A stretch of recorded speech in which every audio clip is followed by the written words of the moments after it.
All Reason No Logic, hosting King of the Hill lobbies, most Sundays.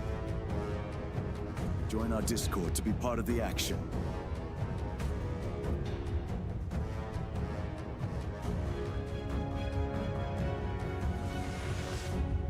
See you in game, Commanders.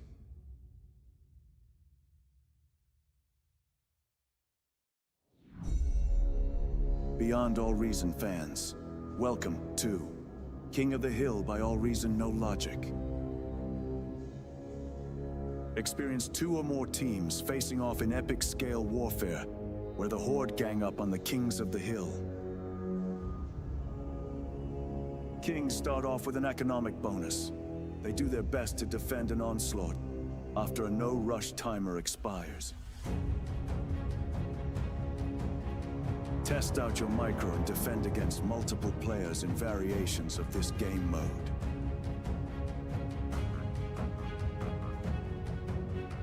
Or be part of the masses. Team up with your allies to topple the throne in a glorious victory.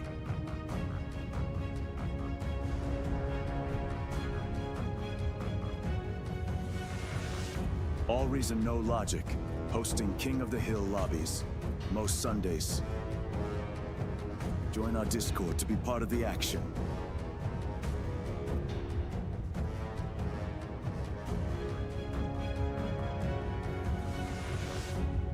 See you in game, Commanders.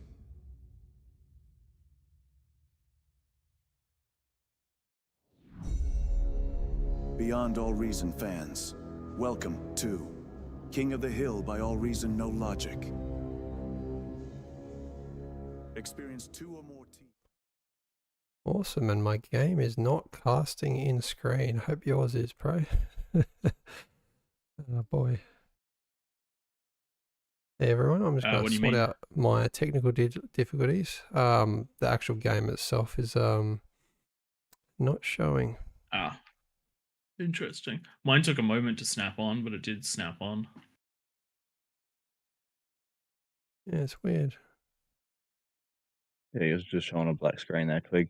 Yeah, it's doing it now. I manually have to reselect the window. Maybe I have to remake that OBS setting. It's all good though. It's working now, I believe. Maybe. Welcome everyone for the next round of King of the Hill. Yes, and technical difficulties as per usual. I believe later in the night we've got some Germans hosting some games as well for an official event from Deutschland. That should be wunderbar. Very exciting. Looks like we just need one more player and then we can kick this one off. Let's I'm already going to change over my scene so I don't forget about it. Forget about it. We need bonuses, don't we?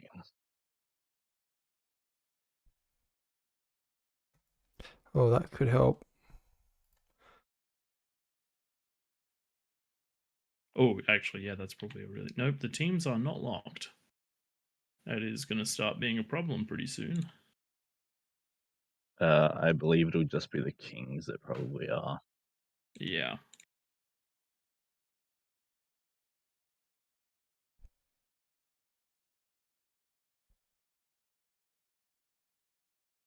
That is going to be quite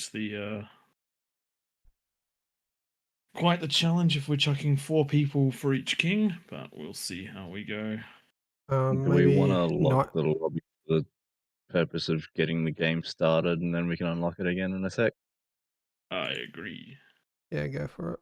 Just we're going to get everyone going. And we just need to post the rules down there. So yeah, I'm just trying to get your the YouTube hasn't gone live yet. I know it's a bit to do nightmare, but when you get a sec for the YouTube, and then pray you can do the refresh.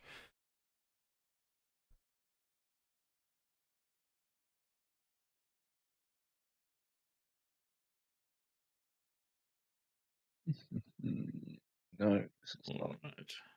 Right. Let's kick this one off. There's the rules. Everyone read them now. You got 1 second, then we start. Let's do it. do better than last week. Oh my god, you guys saved my ass. I mean, this one's going to be a reasonably rough one with this many peasants, but we'll see what we can get done. I find these ones, it's always that roll of the dice of who's ready to go at 10 minutes or not. Yeah, if you're ready, you're If you- ready. If you're not, you're not. And if If you're you not get ready flooded at at 10 10 minutes, you minutes, lose. It's real rough. But if they don't decide to push you to like 12, you're probably set. Yep. I'm going to go in a different lane than I did last week. Never going down here. I'm going to go in a different lane than I did last week. Oh, that's already unlocked. Please choose your starting I guess I'm out here.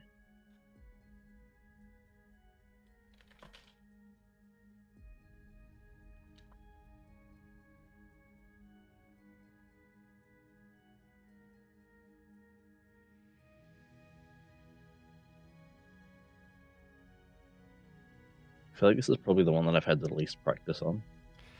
Yeah. I don't need practice on this one. I think I'm going back to Armada after last week. Yeah, you're not a fan of how that one went? Oh, I didn't fall, but you guys definitely saved my ass. I was against 4 though. Oh, think poor Twig anyone's- was against 4. Oh. No, I don't think anyone's taken on 4.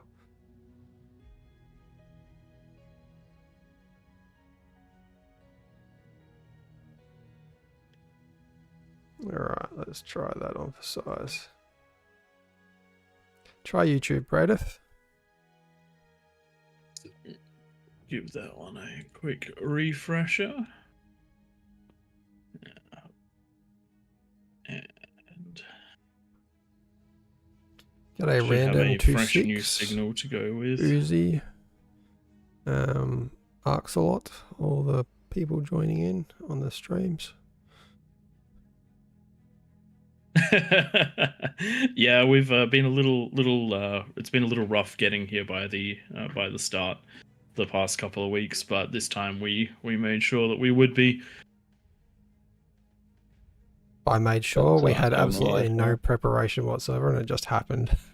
Just happened to happen. Yeah, I wasn't totally asleep like 10 minutes ago. That's cutting it pretty close. Yeah, I wasn't planning on being asleep. I kind of laid down for a rest. It was like an hour ago. I remember it being at like 7:30, and then all of a sudden it was like Later. time to jump on because we're starting now. Is what you need a Yep. scene change, Pray. Good point. Hold on. I remembered to do the lobby, but I remembered to unlock the lobby, but didn't remember. Oh no, someone's gonna get an extra comm unless it spawns in the middle. It will most likely spawn in the middle from memory. It looks like it's staying That's there. fine by me. All right, let's kick this one off. I Reminder to just happen stay, to be right about that because the game should be starting. stay on the edges of the maps, people. That are peasants.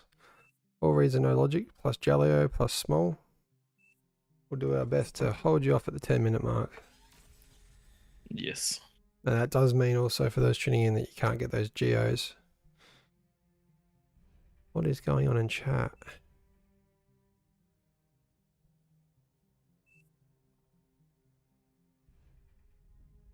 Okay, it does look like the YouTube is live. I'm actually going to try and focus a little bit here. Last week's build order, I hardly got a fusion up. Didn't get any T2 units out before the 10-minute mark. It was atrocious. Roger that, focus up Atrocious. with another song. Uzi guesses that'll be a win for the Kings. Ooh. Oh, are we doing the vote thing? Oh, no, we're not doing the vote things. I just like the in-game chat. Got Yep. it set up now so the chat's nice and close on my other screen. Great. Jill, thanks for the first comment on the YouTube side of things.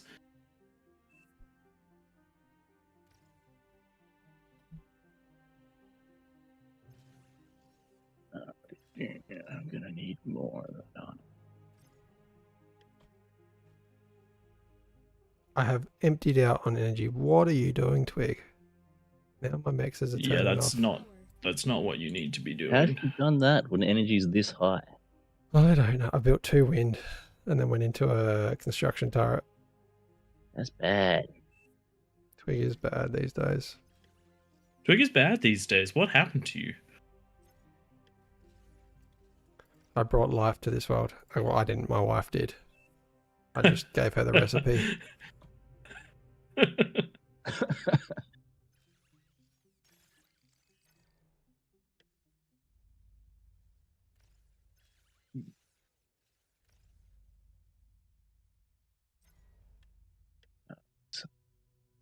Storages. Yeah, it's about that time.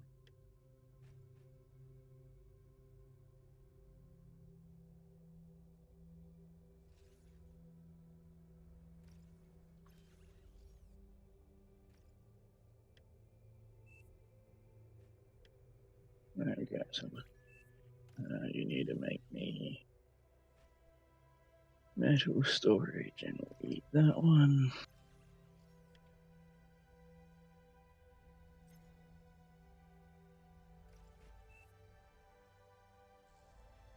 Feel like I'm running a bit behind. Yeah, what am I doing wrong? That's right. I forgot my storages last week. Won't forget them this week.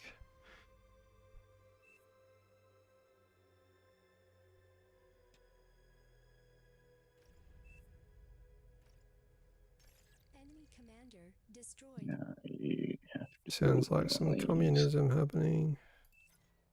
We Mm. love Communism to bad. hear. Don't do communism, guys. Enemy That's for us. commander Good for you destroyed. guys. Goes without saying. Enemy commander destroyed.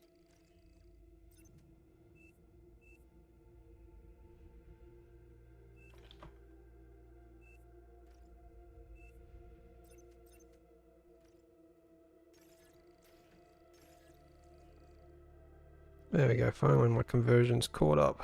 Oh, my metal is not where it needs to be. Yeah.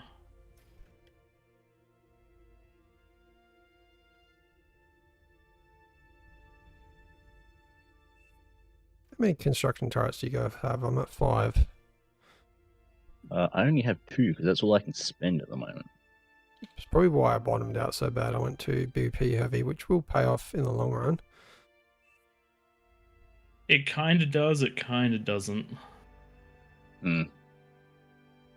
I went one too many and now my build order's a little out of whack. I am struggling for metal.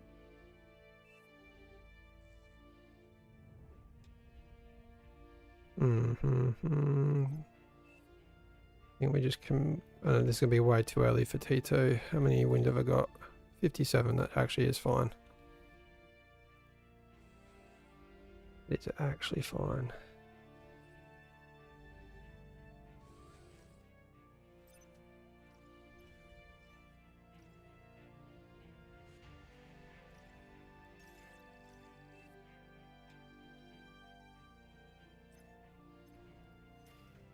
Okay, 5 minutes is not the end of the world for where we're at. It's not great, it's not bad. Could definitely be worse.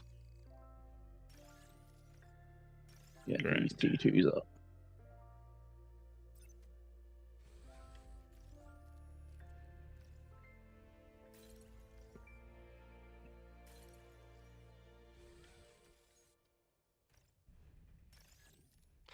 Yeah, I actually have to reclaim my energy storage.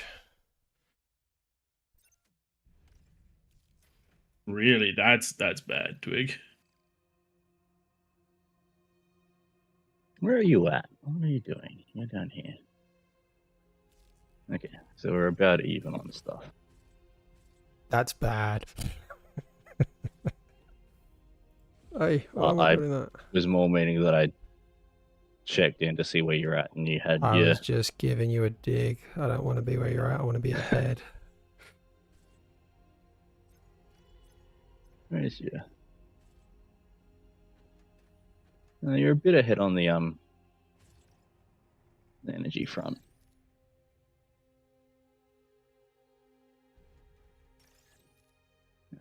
Still got my storage. This is only that much, so I can eat them. You can go down here.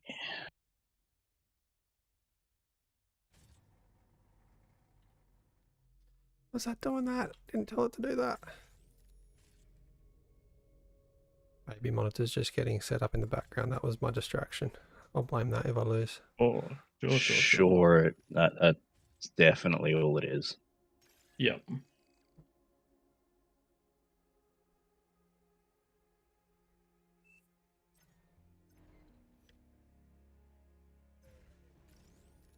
Oh, now I'm short BP. Ooh, Massively. damn. I ended up with more metal than I was expecting.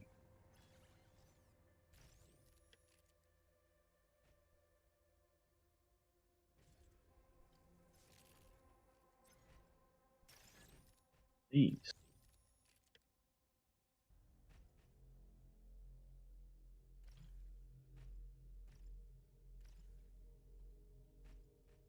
It's going to be tighter than I would have liked. 7 minutes. 8 minutes. Yeah, that's the problem.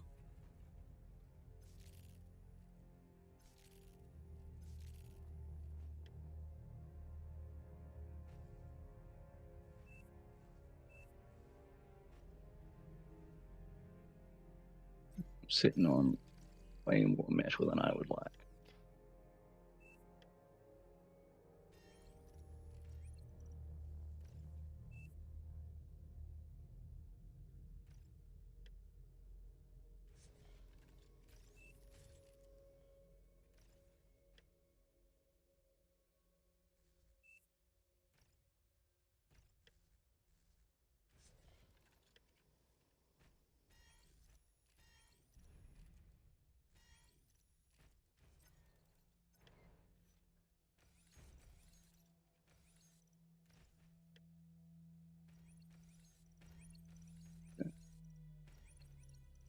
Back in here.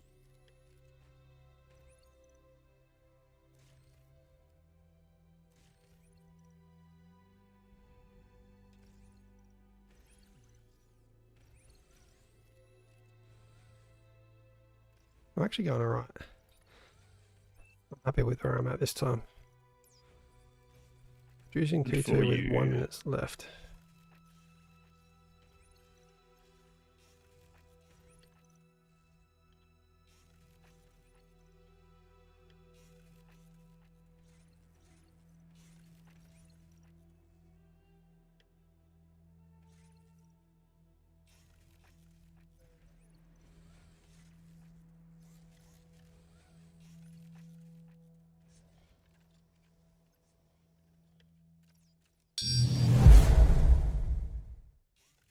Thank you for the follow. That was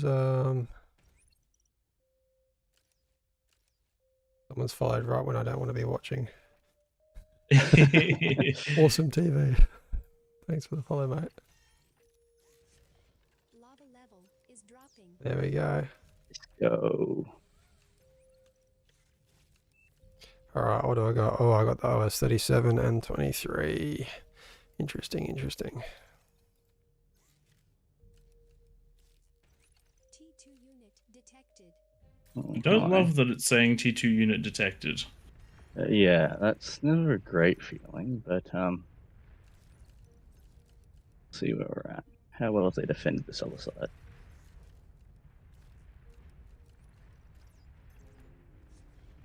Ah, I said, This you guys, could is you not- attack command like this? Not move, Oh, not that's a fight fat boy. command. That is a fat boy. Going straight through the middle. Don't mind me. Oh no, that's a size. That's not even a fat boy. Far out. An allied commander has died. okay, that's not. Oh, I did not see that there were welders over here. Wake up, Twig. Now we'll rush this side, and a few of you guys are gonna go. Has died. We got distracted.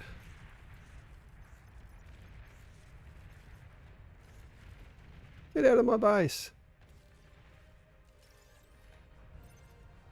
Yikes, I lost a bit of stuff there.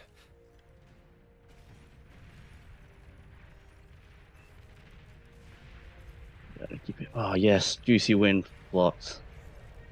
Gotta love it when the wind is more than 2x2.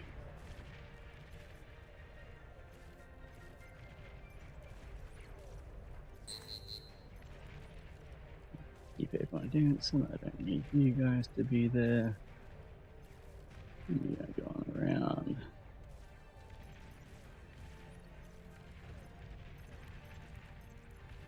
Okie dokie.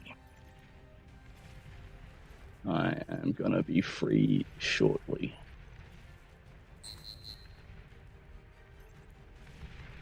Going well, hey? Oh, Twig's not paying attention to both lanes.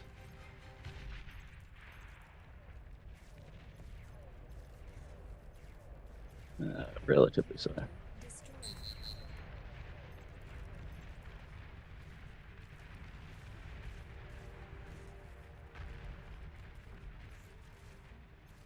I'm on cleanup duties now. Nice, nice.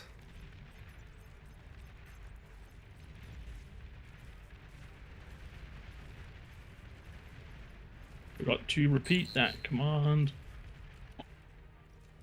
Enemy commander destroyed. .com.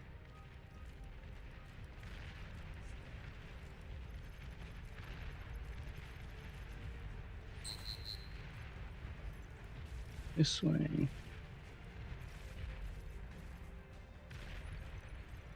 Okay, ARNL.com. You guys are gonna find this one.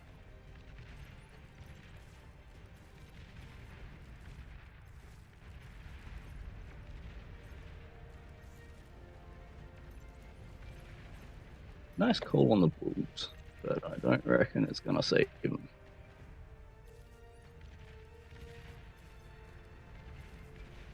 Do love a good surround bonus.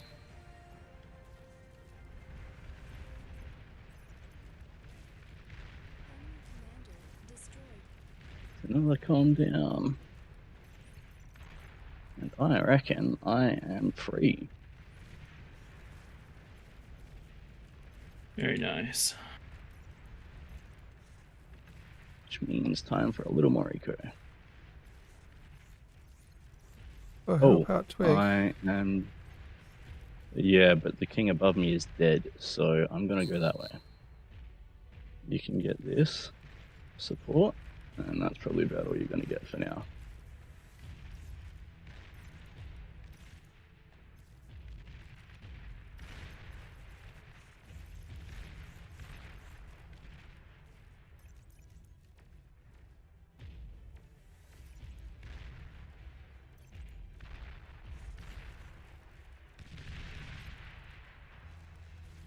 Oh wow, I thought I had done better against blue.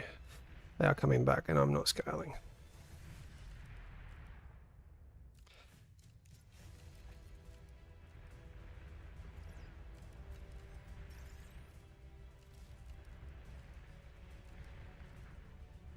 Oh boy.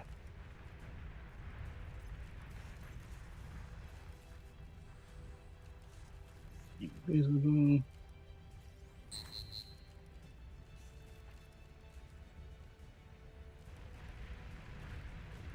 Get some GCD guns out.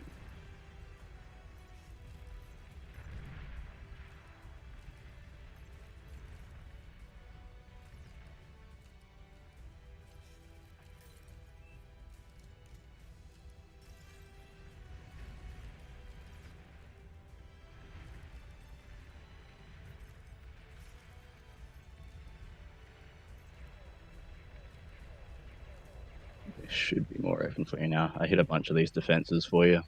Jeez, this guy's heavily drained on energy. I took out most of the wind in the back there. You can see he's just got the last few to die. If I can take out that Oh god, I'm T2 being lab. going to be about to be attacked from above.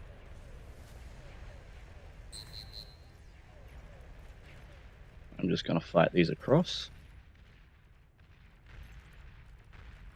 Oh, he's really out of energy here. Twig, I really need you to kill your opponent and Well, Tom, you can probably Start helping. bypass. Oh, oh no, small one. Oh Yeah, shit. it's All right, give me those units that you you've are got on there. your own. Yeah, give me those units. I'll use them, and you go deal with the other lanes. Shit. Oh wow, Star attack like crazy. I've been killed from behind. Yeah, I'm Fuck about me. to die. Who was asking for the resbot? Don't worry about it. Just get up there. Get up there. I'm about to die too, I think. Yeah. Down to you, Tom.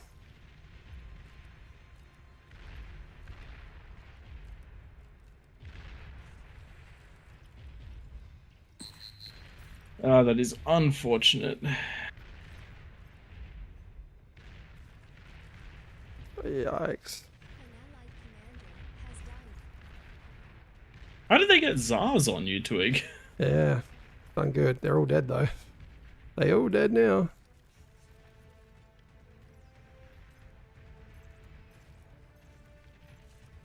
T3 unit detected. All right. Probably best to come over this way and work together outwards, Tom. Like go that way and this way at the same time. This guy's They've got SARS. T3 above us. This guy's SARS dead, so. No, I'm not coming down to help you guys. no, that's right. I don't think we got this one. Nicely done, peasants. It's funny because this is the exact same settings and only one additional player for the peasants compared to last week, where people were complaining that it's impossible for the peasants to win. Yeah, It comes down to player skill. yeah, it's those matchups that make a huge difference.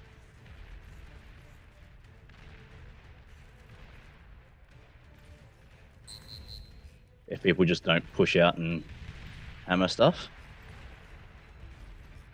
then that's what really makes or breaks it. Also fairly sure that my players grabbed the Geo significantly too early, but anyway.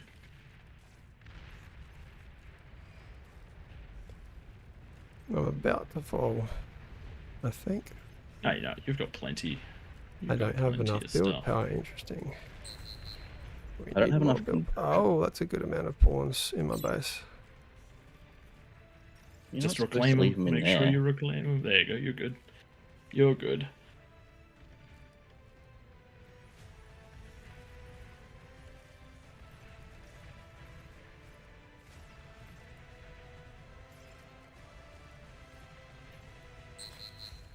Okay.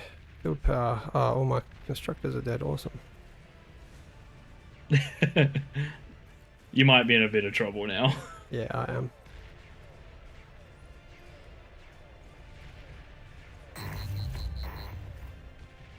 Yeah, I wasn't so worried about the spam for Vision Uzi. I was trying to crush down the players before top came down on me. That is me dead. Just you, Tom. What are you doing? You said you were supposed to be good at this game. Your team is down to its last commander. I think this is where we go out in a blaze of glory here. The top must have fallen really I- quickly. The top. I don't think the top fell super quickly. I think that there was little damage done to the peasants, so they kept scaling. Yeah. But when they came in force, which was scary. Enough rocked up that I didn't have any hope of dealing with it, and I don't reckon I've got much hope of dealing with this now.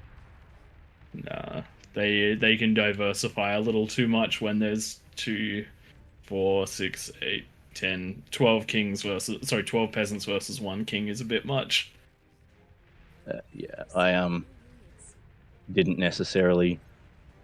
One of the things Don't I give me find a that I com often with no do is I won't energy. scale overly, I need energy. to You do scaled that. fine.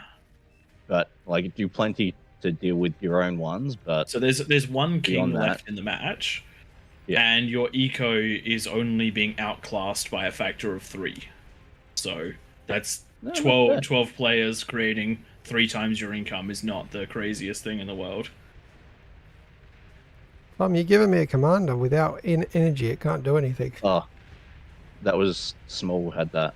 Ah, I haven't had that for a while. alright. I reckon I can use a super move called Control D or Control B. Yeah, get into the fusion. At least kill something with it. Jeez. He did. It just was your stuff. yeah. That's the Nice most- work, most silly effective. peasants. Yeah. Good job. They did well. Morning, Wyatt. G'day, Pickle Man. It is a real pity with this Not game. necessarily. It's not necessarily easy to beat them, Pickle Man. We absolutely dominated last week, but this week not quite so much. What I've seen is it becomes. they didn't spawn within the triangles. It wasn't a triangle versus triangle situation. Looking at that post game, we've got a few players that have spawned in between.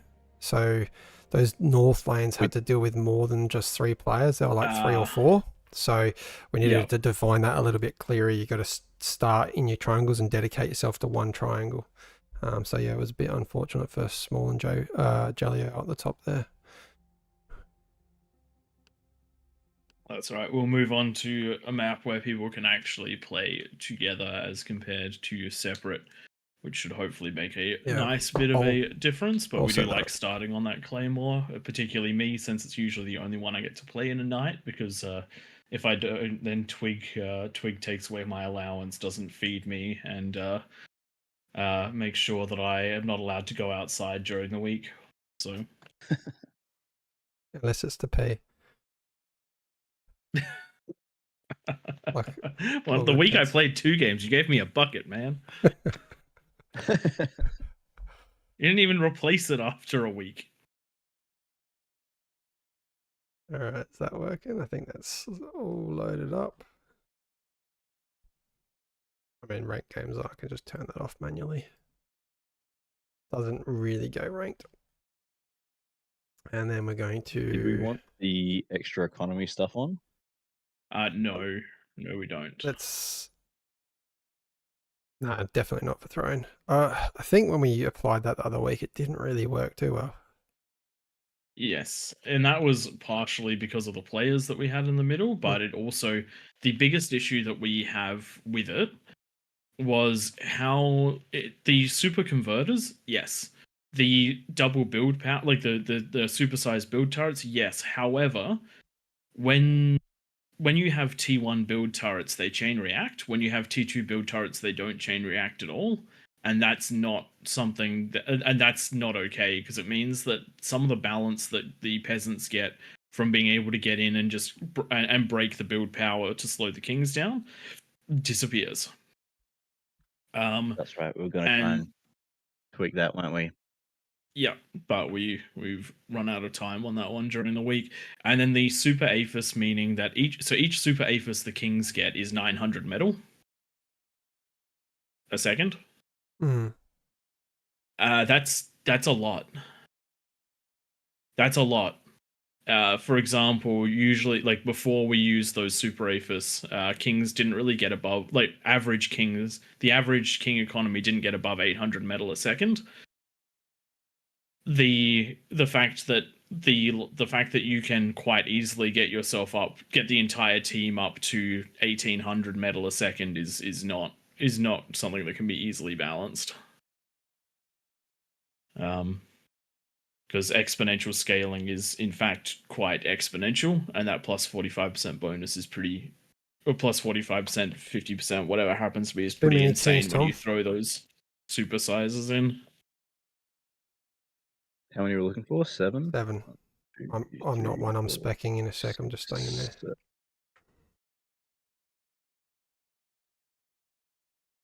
That means that we got 1 extra. Just undo the last one you did. Whatever that is. I reckon the last one I added to was Cookie. Oh no, he's not going to be happy. Yeah. Oh, I think he moved up himself, did he? Yeah, there we go. And that is 7. I was That is in fact 7 from those that are outside.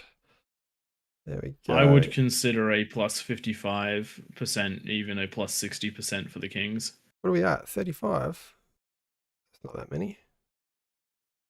Yeah, but we also know that Cookie Destroyer will wipe out half the kings at 10 minutes. Yeah, when you rock up with T3 at 10 minutes am and they kind saying- of scrape together T2. The names in the list of kings, though, they're not unfamiliar of what they I want know. to do. Everyone I know, there. but I'm telling you. There's only one But name I I'm don't telling you. recognise. Have you been up there when you get hit with the T3 at 10 push minutes? that you can't then crack for the rest of the game whilst they continue to scale? I lost. It's rough up there. If you guys want to do 55s, do 55s. I You're doing reckon we're doing 60s. 60s. That's a lot. Yep, That's a lot. it is a lot. Okay. Okay. If you can't get out and you can't scale, it gets real It gets rough. messy. Okay. Gets messy. And you're taking the peasant side. Maybe you can do a bit of commie with Cookie and we can commentate on that, Tom. We'll get our weekly recording Yeah, in. that was Perfect. kind of my plan. Good idea. Smart thinking. Yeah.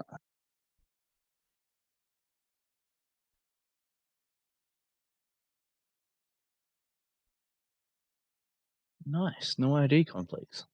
Beautiful. We can Wait, get what? going in a sec.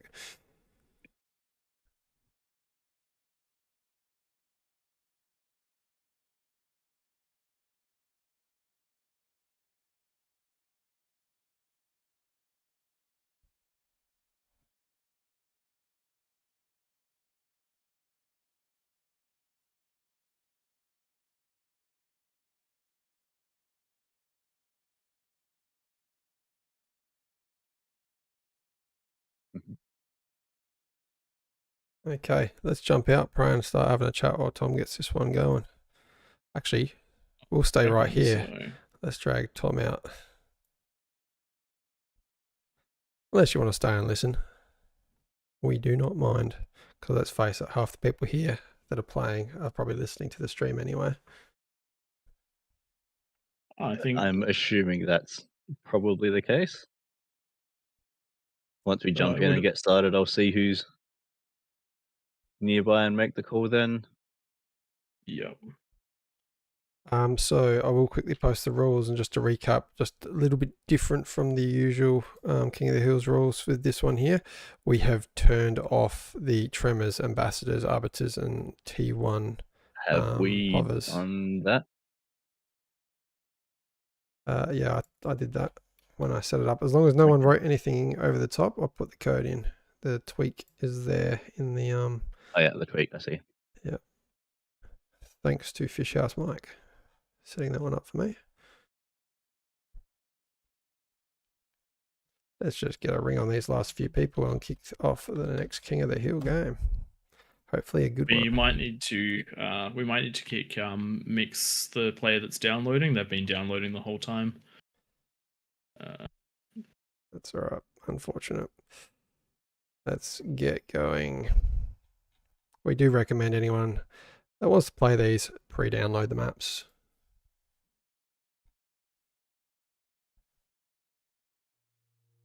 All you have to do is jump in make a lobby and switch to that map. It'll start downloading for you.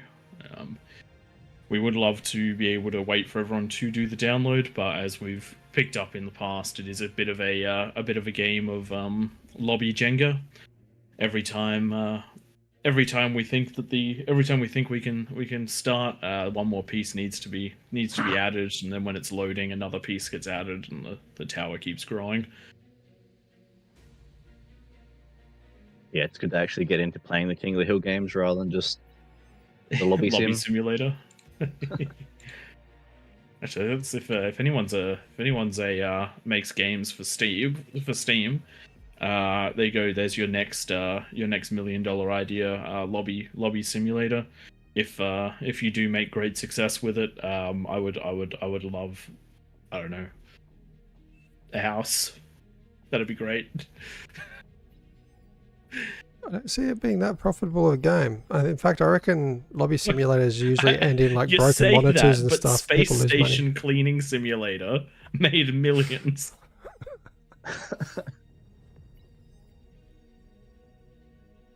So, coming up in a couple hours, there is the German Discord is celebrating 1,000 members. So I don't think they've got any casters. Not sure how it's transitioning over, but they might even join in on the King of the Hill and play a few games. If they do that, my suggestion is throw all of those German flags up on the King's positions.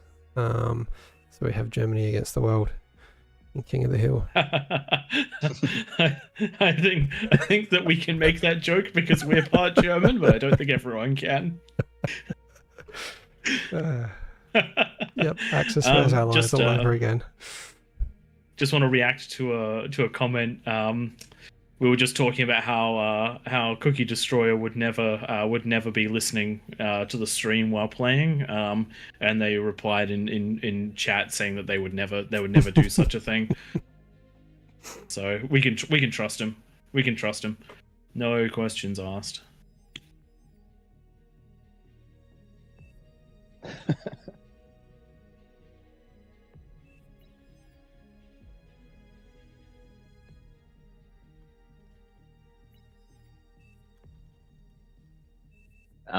Just looking at the in-game chat, they're asking about whether the lava's an admin. Yeah, it's a activity or not. special That- King of the Hill thing that the community set up. The AllReasonNoLogic community. But it's not something that you needed admin powers for. It's just a what is it? A map tweak. Yeah. Essentially, in the Should same know way that you can modify raptors to become nutty raptors, you can modify maps to become slightly stranger versions of maps. You need a decent amount of skill to do it, but if you do jump into the AllReasonNoLogic Discord, I'm fairly sure a lot of those tweaks are available in the which channel?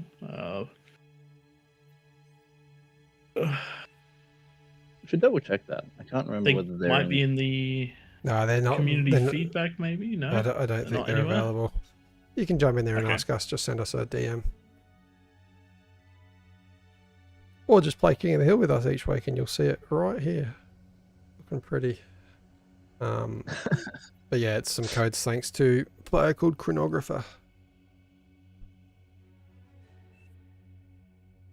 Battle started.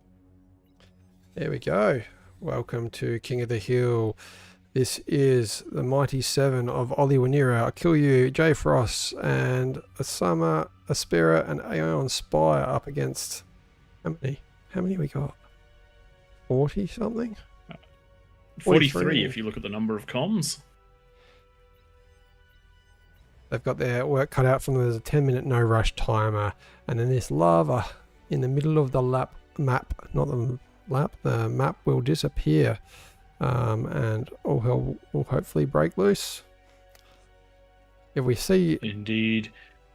the opposite of that, a standstill, usually we see peasants coming back and winning if the kings don't push out.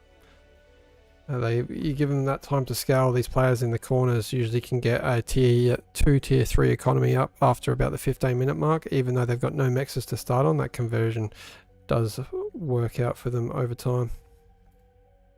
We're running on the patch that makes the labs cheaper. I forgot to hit record, Prey. I hope you hit it. I did not. I'll start now. I'm just going to press it let's go right now. now. You can just reintroduce. And it's going now. Alright, you recording? It's doing its usual spindle wind up. I've got all my recordings going on spindle. Oh, gosh. Oh dear. Yeah, it's going. Alright, hello and welcome everyone to AllReasonNoLogic's King of the Hill. You're joining us now with 43 peasants against 7 kings on Throne, slightly modified version of the map, where we have all of this nice lava in the middle, thanks to Chronographer for putting that there. We do appreciate the community tweaks that have made this event much, much more possible. In the middle, we do have some AllReasonNoLogic veterans. I do like to see Ollie on the very top of the hill, as well as J-Frost, Winera, Espera, I Kill You for Fun, all players we see very often, even outside of King of the Hill. But they are up against some pretty stiff competition. Our own Tank Tom is in the bottom right-hand corner with Cookie Destroyer, Pormont, and several other players. We'll see whether their Eco Corner can take off the way that they like it too. Now, some of the big things that are different on this map, you'll notice that the sea is now, in fact, a dry sea. We've done this because we noticed that a lot of the players that went into Eco Sea ended up just sort of not overly contributing, whereas this way they'll be building on land, so their units will be capable of jumping in. What are the win conditions for this one? The win conditions are pretty simple. The kings either have to destroy all the peasants, which is a pretty hard task when there are 43 of them, or the peasants have to destroy the 7 kings. Now, how could this possibly be fair, you may be asking? Well, the kings have a plus 60% bonus, which means they will scale much, much harder. That means that they get 60% more from the mexes, they get 60% more from the energy producers, and they get 60% more from conversion, so their scale should be exponential. They're also in a pretty good position at the top of the hill, where they've got 3 easily defendable ramps, and plenty of space to push out. Beware of the spiders though, because this is where the peasants can really kick into gear. The peasants have the APM of 43 players compared to that of just 7, and the attack angles of infinity, which is exactly what we're hoping to see. A nice mix of climbing over the wall, sieging up to the top, and breaking those fronts, though breaking the fronts will be quite the hard. Couple of little rules. We have made some tweaks to remove some of the more egregious artillery units. We do wish we could have them back in towards the end of the game, but at the beginning of the game, it can be absolutely devastating if a if a tremor starts shelling up to the top of the king. You know where they're going to be, and so there is no way to avoid that. But if you can get yourself up to a T3 Vanguard, shell away, my friends, shell away. We've also taken off air, and I do believe that's most of the tweaks.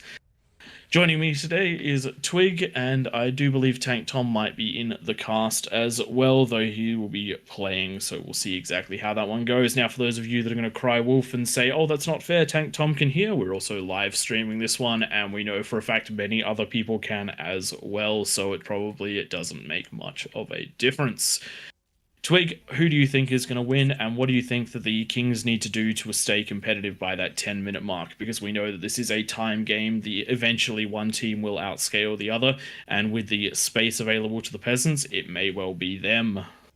I am purely going to go peasants because there is one king that I'm not familiar with, and they are up against the strongest wing of all the peasants. So we'll see what happens there down that bottom right-hand corner. Although they are a reasonable OS in the high 20s there. Maybe I've seen that number before. Experience is most certainly king. Yeah. It does help if you know what to do in each of these corners. One thing that was put into comments, actually no, it was Tom that messaged me this week saying, did you realize that spiders cannot pass T1 walls, and then T3 spiders like the Kagi, etc. can't pass the T2 walls? So adding them to defenses around these edges here might really be like a tactic that hasn't been seen. I'd like to try that out myself, especially towards those late games. One of the lobes, it was 4,500 metal to have a T1 and a T2 wall layer around those top edges. Well, what about just the T1 wall? Because T1 walls don't cost a lot, do they? About 800 metal, 500. Really? Is it? Go check that out. T1 wall, 8 metal each. Yeah, I suppose. When you consider how much you put in for defenses, what you normally spend metal wise, it's not that bad. Yeah. I mean, having said that, we've got 3 of the kings that are almost overflowing metal, one with 4,000 metal in the bank. So, and an Aphis coming down, which is going to be very nice for the Kings. We do see a lot of fusions. We don't tend to see a lot of Aphis, so I'm excited to see how that one goes down. But they are also going up against an Aphis out of the peasants, and that Aphis is being powered by an advanced Geo already. So this is going to be quite the race between both of the eco players. Oh wow, we've actually got a couple of very strong eco corners. Like second Aphis coming up for the peasants already. Where is that one? Bottom right, bottom left. Yeah, you're right. Very nice to see. Kings will have the work cut out for them, but they do have that 60% Yeah. bonus. It is 10% more than we usually give. We usually see, I think Cookie's often up on the top of the hill when we give the 50. He does make that much difference, unfortunately. Yeah, he does make the balance swing a bit. Yeah, we do have the likes of We've- Wanira up here that's been really strong historically on the throne. Specifically On throne, throne, Wanira in this almost never position, falls.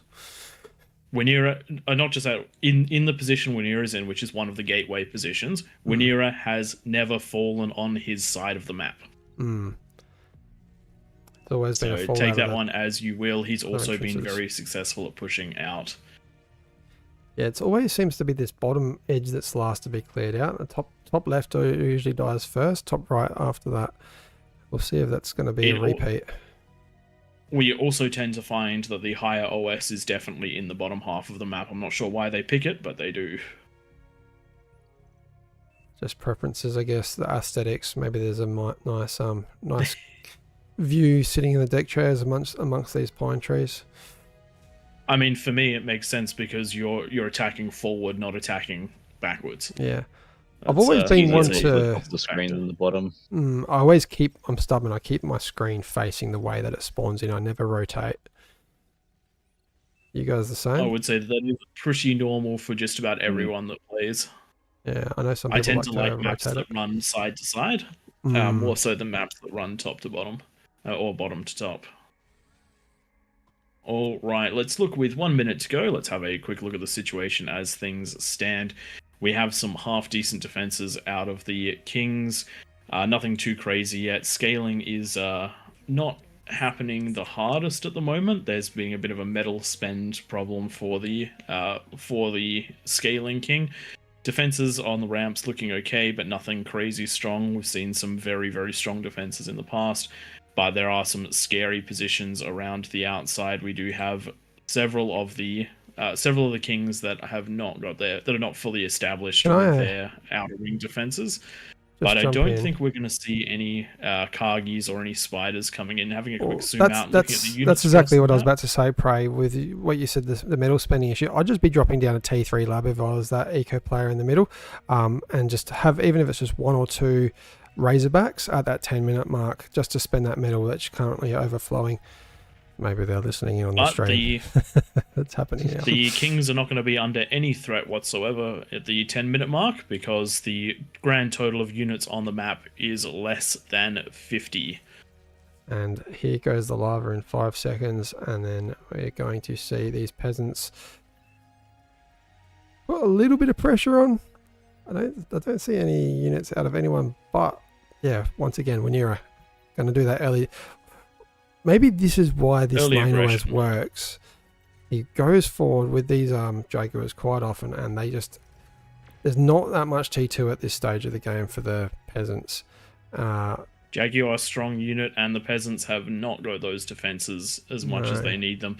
So there is a gap that the Jaguars can find, and we'll see whether or not they're able to take it. And if they get into the base, it's going to be some pretty big damage. But for the moment, they're just forming a bit of a defensive grid. They're stopping the peasants from making it up onto the tier 2, which will allow Wanira to move on out and take that T2 position. The mid-tier position, and finally, and hopefully we'll see some expansion of the Kings. If you control this middle ring, you control the game. Well, Commander's getting hit there by these couple Starlights. Only takes a couple Starlights to push through a T1 army, especially if those Jaguars get kept in front.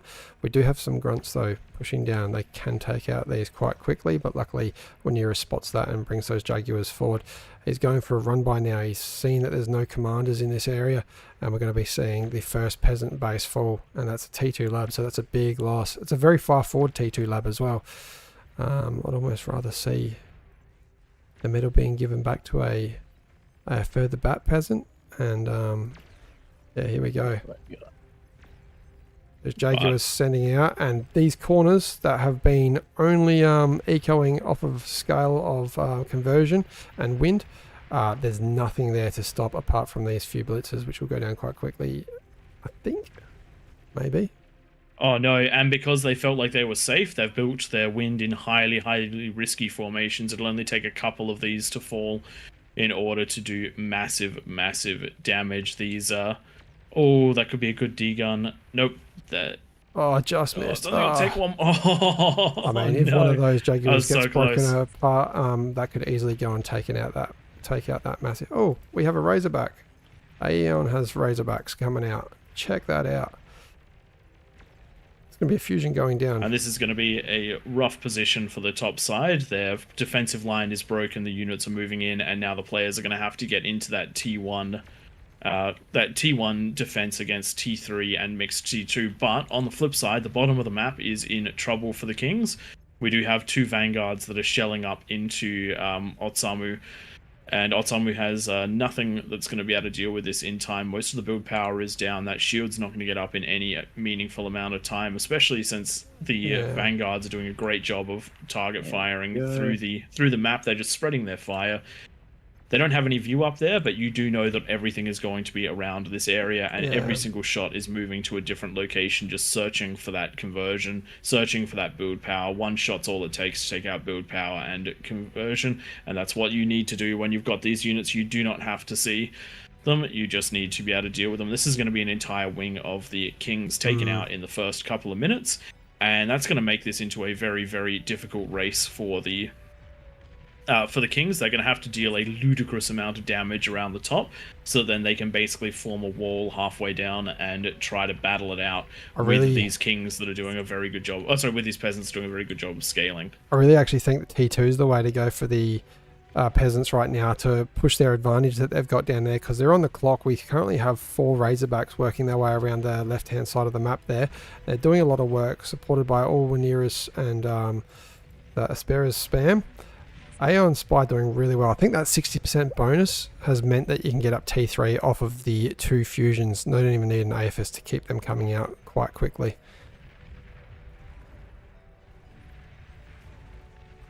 This is going to hurt. There's a lot of wind going down to these Razorbacks.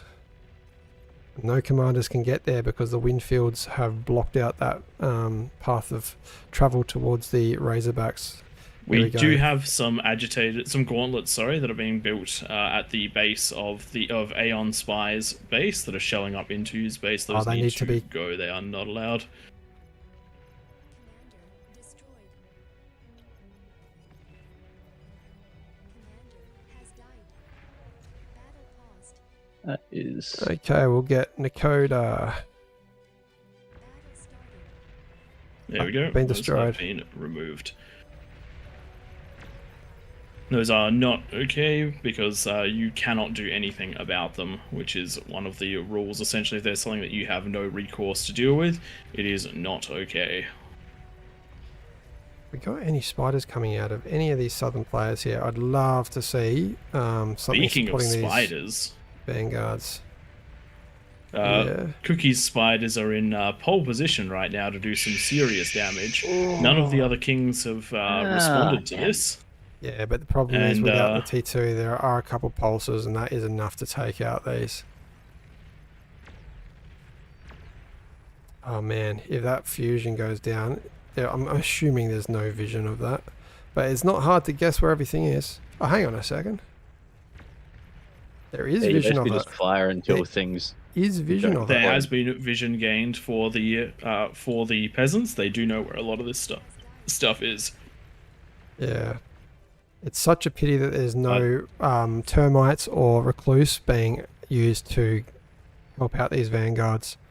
If every other player committed to this down this corner here, I don't see what the Kings could do to stop that, but easily defeated by these Razorbacks. Rhaenyra even bringing his commander down here, even though it's the opposite side of his lane, just knowing that this is now the biggest risk to losing the game.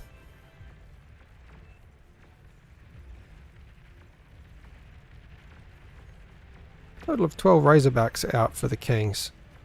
It's really doing work. Tom, do you have a tactic? Destroyed. I can see shields, and I'm gonna see if we can bounce stuff. That's not a bad idea. What do I need to keep? Bits. But Summer has taken now a role of just microing units now that their base is gone, trying to assist where they can. These Razorbacks really have spread everywhere. Wenira, Aspera, for fun, all have assisted with working their way around the map in a what looks like clockwise direction now. So we've got a number of players here that need to get some units out in the back top right hand corner. I just saw something that I did not know, and that is potentially absolutely amazing to know. It appears Junos destroy landmines.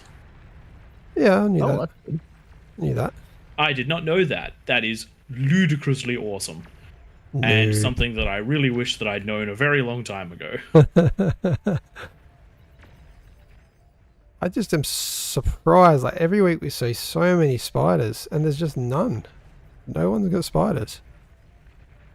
They work better than just about anything against the Kings. I think if this bottom side went into a large spider push, they could easily walk straight up and crush most of the Kings. There is not enough up here to be able to defend against that. Not with all the units moving out. Yeah, I do think that maybe the time is passing though.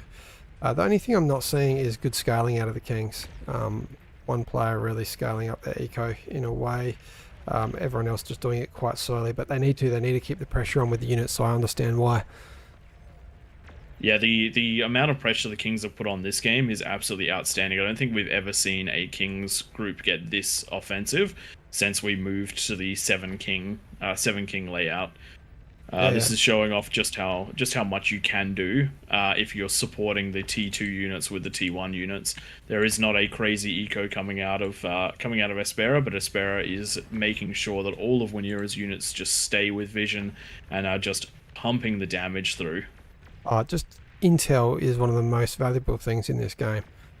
Getting that vision makes the difference, and these starlights are just going to take out their space. There's nothing stopping them right now. That's fantastic plays. And one of the things that this early aggression is doing for the Kings, it's preventing a lot of the areas around the outside of the map from coming online. When the game starts, it very much so is the bottom ring versus the top ring. But as the game goes on, the Kings are basically on a ticking time limit because the dry sea players will get their fusion reactors online. They will get their advanced fusions online. And then they're going to be an absolute terror when they're supporting the players they've already been fighting. But with this much damage done pre-20 minutes, I think this is the most damage done we've seen at pre-20 minutes by the Kings. Usually they manage to get maybe 1/4, but it does look like they're well and truly on their way to getting a half, which is an absolutely crazy achievement. Not to mention, even though the players at the bottom have had plenty of warning about the units coming down from the top half, just this mixture of Jaguars has managed to do a huge amount. Jaguars and Pulsars, sorry, have managed to do a huge amount just making their way down. And it does look like they might even be able to get the advanced Geo.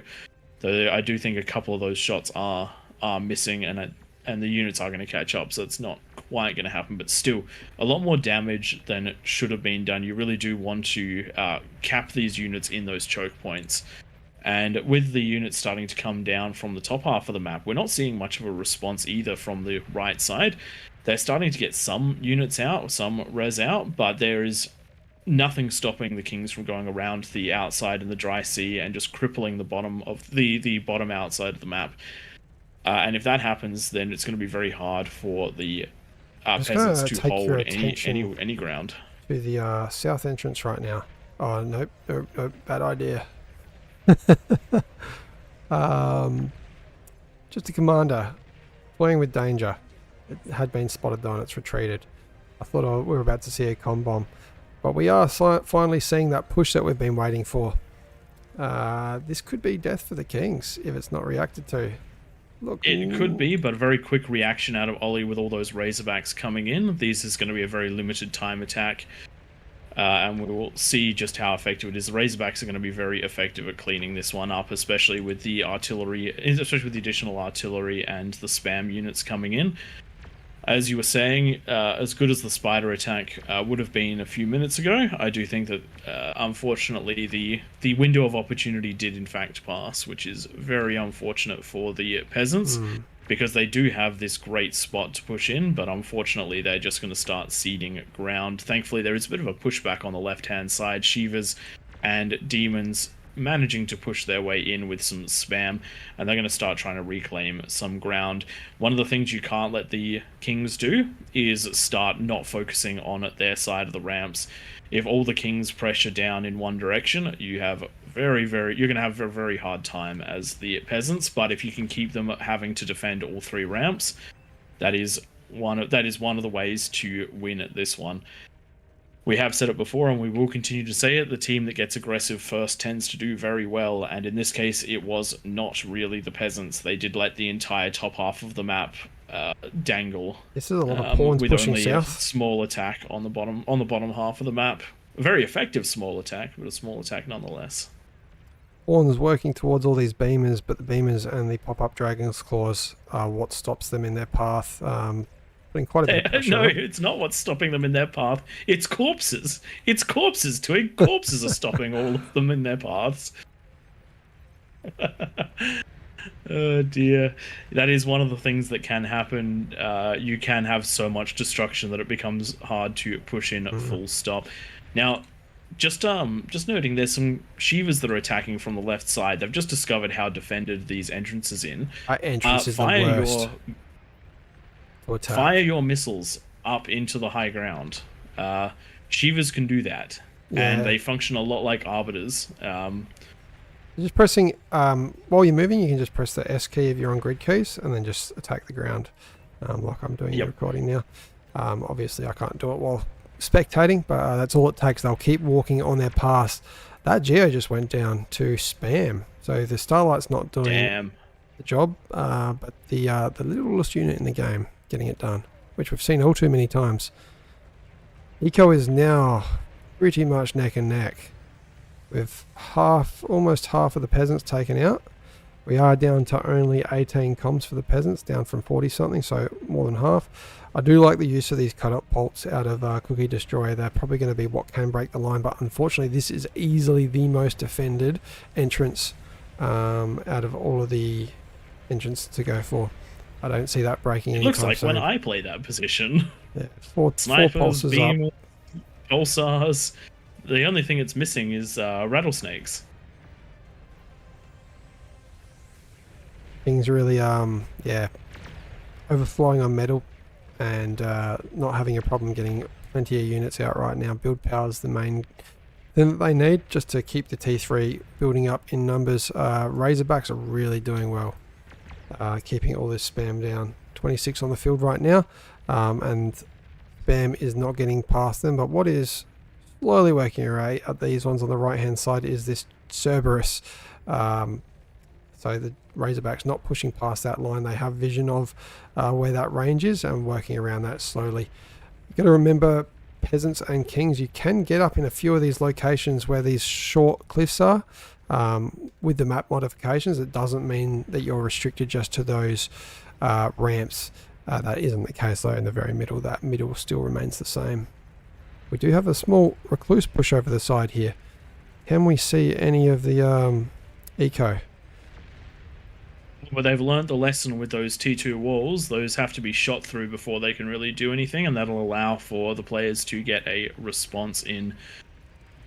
It doesn't look like that spider attack is going to work out. This is the first time that we've actually had that knowledge about the T2 walls, and so while some shots are passing over, it definitely is a completely different actually working on the ridge. So if they sat on the ridge, they were able to shoot over. You can see that one fusion reactor went down to 50%, but unfortunately once they ducked down into the valley between the walls and the hills, they weren't able to shoot. An interesting change in the Kings meta. Those T2 walls, I think, are going to start becoming an essential feature for most players, and I do like that. Does make them a little bit safer, but it can also lead to complacency. I do believe it was last week, Tank Tom, that someone was using a decoy comm to just fire D-guns up at you from the low ground. So when you're pressed right up against those cliffs, you're pretty damn safe, and you would easily be able to punch a hole in some of these walls that are closer to the edge, so your positioning will matter quite a lot. The peasants have tried for a bit of a push up towards up around the left-hand side, but they haven't quite gotten far enough. I'm just going to quickly grab them and have a look at their view. They are not aware of Wenura's second base, and that's something that they definitely need to be getting onto. In fact, I think all the kings have now pushed out onto that second. Almost all the kings have pushed out onto that second level with a second base. This is the sort of thing that we've only seen once in a blue moon out of the kings. Getting that extra space is a really big problem for the peasants, because one of the advantages the peasants have. Right, there's 250 pawns just sitting down the right-hand side of the map that are being microed around by 2 Razorbacks and killing all of them. That is what you don't want to do. APM, people. Oh, wow. Someone's getting a cup of tea, I think. Oh, dear. Oh dear, that one mistake might actually lead to a massive downfall of this entire corner. Wow, the reaction only about 3 years late. Those units finally running in. I think the fusion's going down. Yikes. That hurts. This is the sort of thing that you can't let happen, because these corners, they're just starting to get their APHIS income online. They're just starting to get those T3 units up. They're just starting to support the players in behind. So the metal is actually going to start bearing fruit. It was Cookie Destroyer. This was it? It was Cookie. He's obviously up in the middle of the map, so doesn't get to watch everyone, so he can be forgiven. Yeah. That just made my day, though. He makes mistakes. That's great, but it does look like the ticks are now getting in and destroying yet another wind field. This is a systematic picking apart of the peasants at the moment. The kings were just allowed to play their own game this time around, and the peasants have had to swing to that tune. The mass eco just isn't there for the peasants like it has been in the past. The buffer zone of one area falling and it not mattering just isn't there anymore. I definitely think that the advantage has shifted towards the kings in this one, but they are still going to have to break these last remaining spots. These last remaining spots are strong. We do see great unit compositions coming out of the peasants. Snipers just absolutely destroying these Razorbacks as they push through. Comms getting some amazing D guns. I think we're about to see another one. 3 down with 1 shot just there, though the follow-up isn't quite, so it's going to be a comm explode. Oh, survived on 600 HP, so not quite a comm explosion just there. But the snipers have been pushed back. The units are starting to get in, and there is a Titan, but I do believe this is going to be the fallback for Ollie. Ollie not quite managing to break that spot, and the longer that the peasants can hold out, the more that they can utilize their space to try and get back into the game. And hopefully they can find a spot to bust the kings. One thing to bear in mind is that when you bust a peasant, it's okay. There's more where that came from, but when you manage to break a king, usually that means a chain reaction or an absolutely massive change in the landscape of the game. Just taking one king out is a seventh of what is available up there. So hopefully we'll see some smart plays. For example, I do know that the left-hand super eco corner has had the ability to mass produce catapults and start getting some damage up, but they are only just starting to, actually that's still Cookie Destroyer, still starting to use them. These are units that you need to utilize to do the damage to the high ground. If you control that lower plane, you have to be getting damage not onto armies, but onto eco and production. You've got to be stopping the spam, you've got to be stopping the T3, you've got to be stopping the eco rush.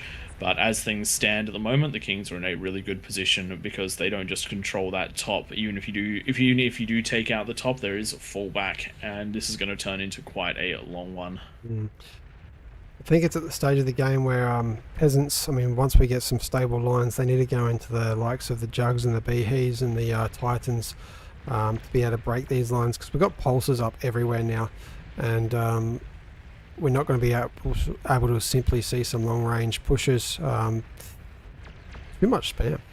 Way too much spam. We'll just bury them under spam. Tank Tom, what is your comm doing there? I'm trying to find things, but I can't quite reach. Comm is gone. Yeah, I didn't realize there was quite so little above me as well as in front of me. Well, oh dear. does look like a big Razorback push is now coming down to the left-hand side of the map. There's plenty of Vanguards to shell into them, but the spam is going to be taking out probably more than the Vanguards themselves. The spam line is now properly here. It is going to be backed up by Razorbacks as well, and I do believe this is going to be another player going down for the Peasants. They are just bleeding players at the moment. The defense just not strong enough in this corner, and no one coming to reclaim land. You do have to make a big effort to try and reclaim the land when you're either team. The Kings are doing a great job of claiming territory. The Peasants are not quite doing so. Yeah, unfortunately, when this happens, I mean, I'm not really an advocate of building too much pork. You want to be building static defense, or is that going to be a... Is this Jack? Nice D-gun. Intricate D-gun, that one. I was really hoping... I was really hoping that the D-gun would clip the fusion. That one got It's always close a too. nice thing to happen. Really well controlled by... Oh, wow. Oh no! What the hell? Right as I said it. Right as I said it, a D-gun trying to kill the last bit of the spam, and a wild D-gun into those Apis. Oh, gosh. Oh dear, and I was just about to give Baby Gay a very well done for micro award, but the misstep right there leads to total destruction. That is another segment taken. The Peasants have now officially been pushed off more than half of the map.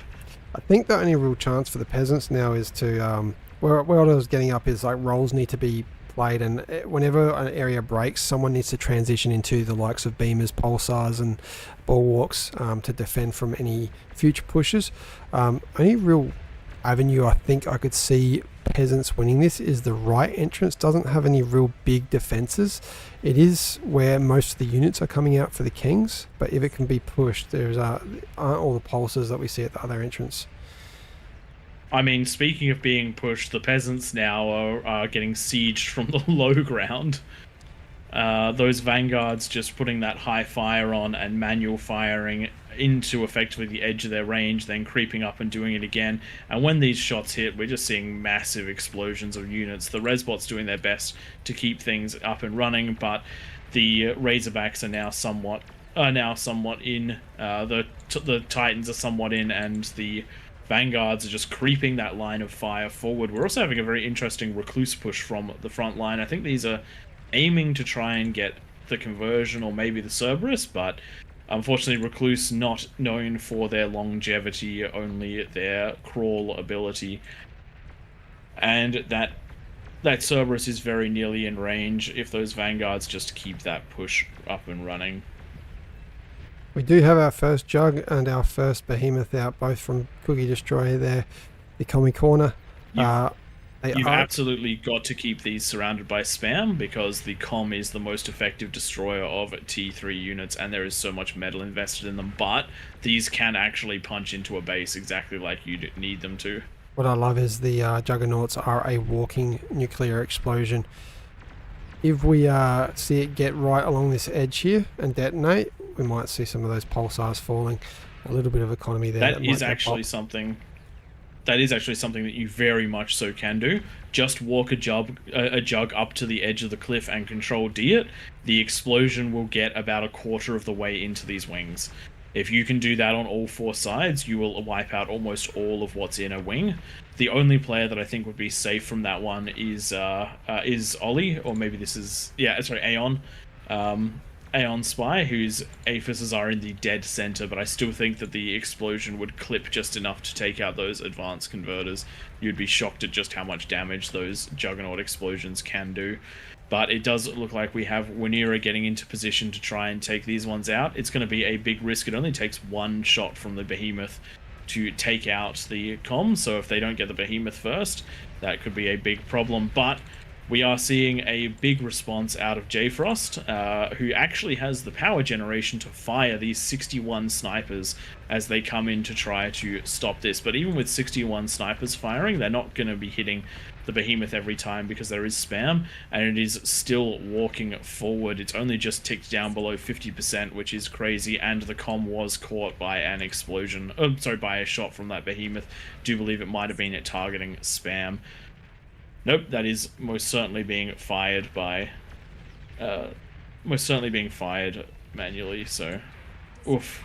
Unfortunately, though, that is as far as those two are going to get. And while this has been going on, the continuous Vanguard siege and Titan push from the top half of the map has been making its way down. I think this might be a force that is a little bit too much to deal with.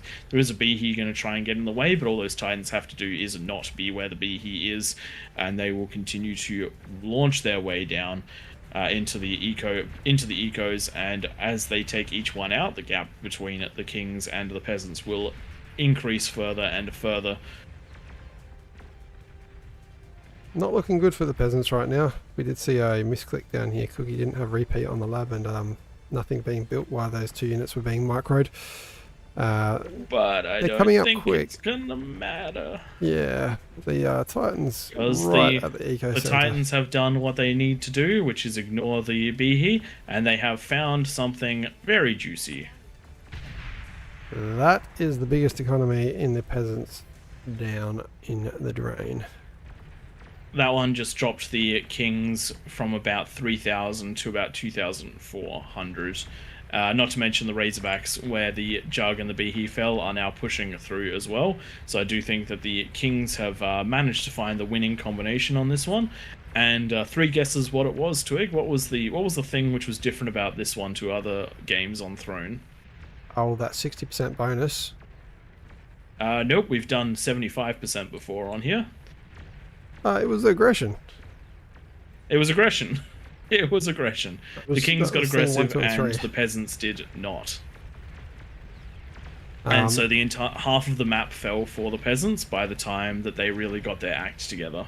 I mean, when the first base for the Kings fell, the only base that fell for the Kings went down. If there was any T2 spiders to push that lane, there was nothing up there. Nothing up there to stop those spiders walking in. So, very basic unit that we see used commonly in this game type. Smalls Commander just got on pop, unfortunately. We're going to see another Eco Center go down shortly. But yeah, if you're not supporting your big units with your small units, they're going to have a lot harder time to get through. Pretty explosions. Very nicely done. The Kings really are really showing off what you need to do to be successful on this map. And you just cannot allow, and if you're the Peasants team, you just cannot allow the Kings to lie flat. They will scale harder than you, and they can do those big strong T2 pushes at 10 minutes. However, all it takes is a little bit of defense, pushing units up into the middle of the map, the middle ring of the map, and having comms near the entrances to help to assist with those defenses. That is all that's needed to absolutely shut the Kings down. If you micro all of your units correctly.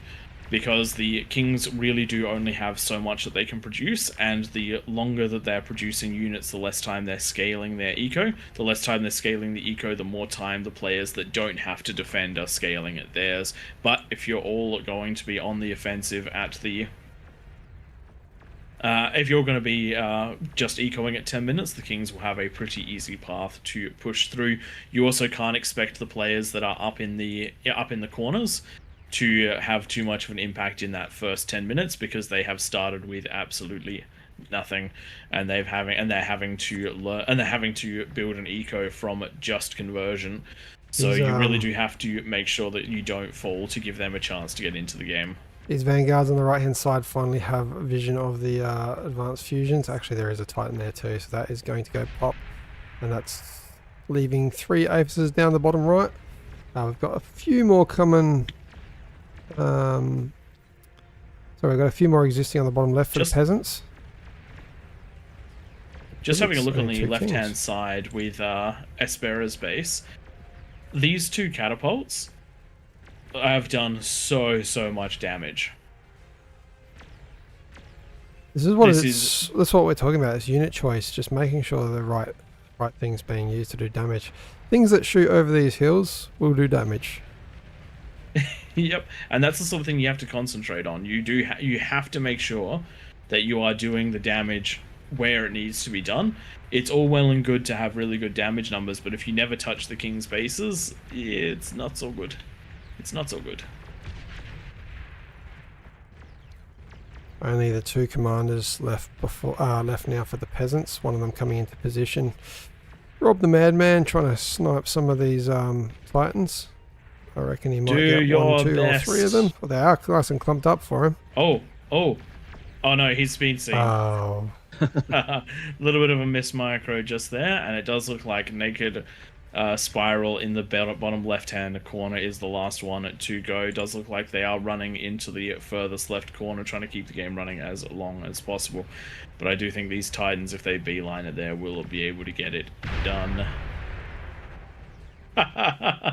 oh. It does look like we've had a Nightmare Nuke that's just attempted to do a thing.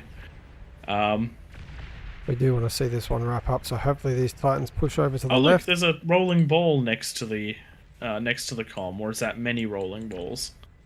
Epic tumbleweed. There it goes. Nice. That's what we like to see. When it's over, we like to see those big explosions, so we can get on to the next one. Hope you guys enjoyed this one. Done, and thank you to Nightmare for closing that one out so that we can jump into the next one. I was definitely wrong there. So look The at those. King's too powerful there, although falling on that one base, which I did predict would be the spot that fell. You just can't compete with the sort of aggression that the Kings dished out. So the thing that I really want to look at is the damage dealt graph. If you look at Wanira's damage and Aeon Spy's damage, look how crazy that is. That's huge. Huge. That's, you cannot let, this is too much damage for Kings to be doing. And this isn't a bonus thing. This is a undefended half of the map. And that's one of the biggest things that happened in this one. If we look at the metal produced, that allowed the Kings to go absolutely crazy with this one. But even then, we still see multiple peasants nearly matching the Kings all the way up to the point where they'd basically taken over the top half of the map and started building there. And it's only then that the Kings started to pull away. And looking at the rest of the ecos, you can actually see a lot of the players in the ocean that came online. They really do only start coming online at around about that 22-minute mark. So if you're the front line, you have to rely on the backliners to actually pull through, and you have to make sure that you don't lose in that first 20 minutes. All right, let's get this next one set up. How many players have we got in the lobby? It looks like a lot. Got a lot in spec, but we've only got. Oh, come on, 40 odd. Specs, jump on in.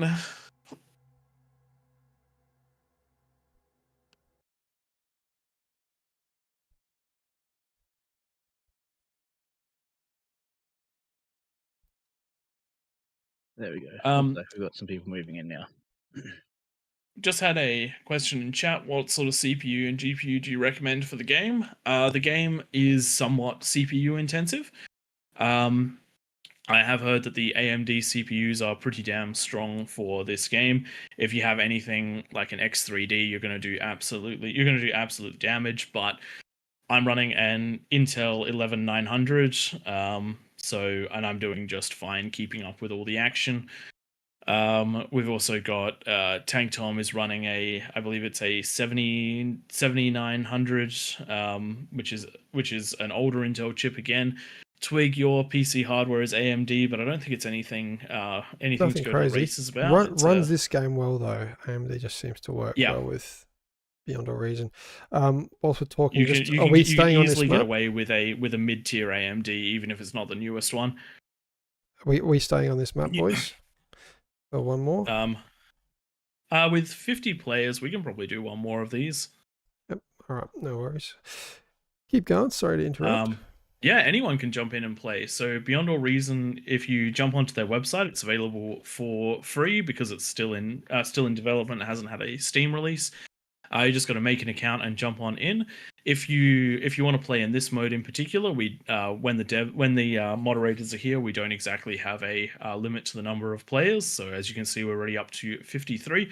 We welcome anyone to jump on in. My biggest recommendation, if you want to play as a king, then you want to get yourself to a point where by the 10-minute mark, you can have at least one fusion off of a starting position in the map. So if you want to practice that one, just jump onto Throne, give yourself a plus 50 bonus, set an inactive AI on the other team, and just grab only 4 mexes at the top and see how you go. We do have some build order videos for Claymore, and the build order is very, very similar to this one. But if you want to jump in as a peasant, feel free, though the game can be a fraction overwhelming for your very first game, particularly in a mode like this one. You're balancing energy, build power, and metal, which becomes second nature, but it only becomes second nature after you've played for a little bit to learn the game mechanics. But yeah, feel free to jump on in if you want to jump into the chats. We have a Discord. The AllReasonNoLogic Discord, there's a peasants channel and a kings channel, as well as the casting channel that we're in right now. You won't be able to jump directly into chat with us while we're on the stream, but on a Wednesday night, you definitely will be much more publicly available. But for today, if you want to coordinate with the peasants, that is where they are. All right. Does anyone else want to be a king? Minimum 3 Chev. Players that have already been king will rotate out. Tanks just counting up the players there that haven't been, assigning them a different bonus. Looks like we've had most of them rotate since the last game. Yeah, we just got a couple left in there from the last game. So yeah, one needs to jump out. We'll bump the bonus down to 50, I reckon. 55, because there's 60 players instead of 40. But with Cookie Destroyer on the King's team, they definitely don't need the cookie bonus, which is what that extra 10 was. Good day, Dorian, a good old Newt to those of you out there that have watched Pingu and enjoy the little in-jokes in the channel. And so just finishing off the question, GPU-wise, we are running a very, very wide range of GPUs. Tank Tom, what GPU? You've got a 7900 XT? That sounds about right. Yep, I've got a 4080. Twig's got something pathetic. It's not bad. All right, too many kings. Just gonna. Wanira was in there last time. Sorry, Wanira, you've had your shot at being the ultimate offensive weapon of the king. You now must be the ultimate offensive weapon of the peasants. Do your worst and push with Jags. Love to see your attitude and skill.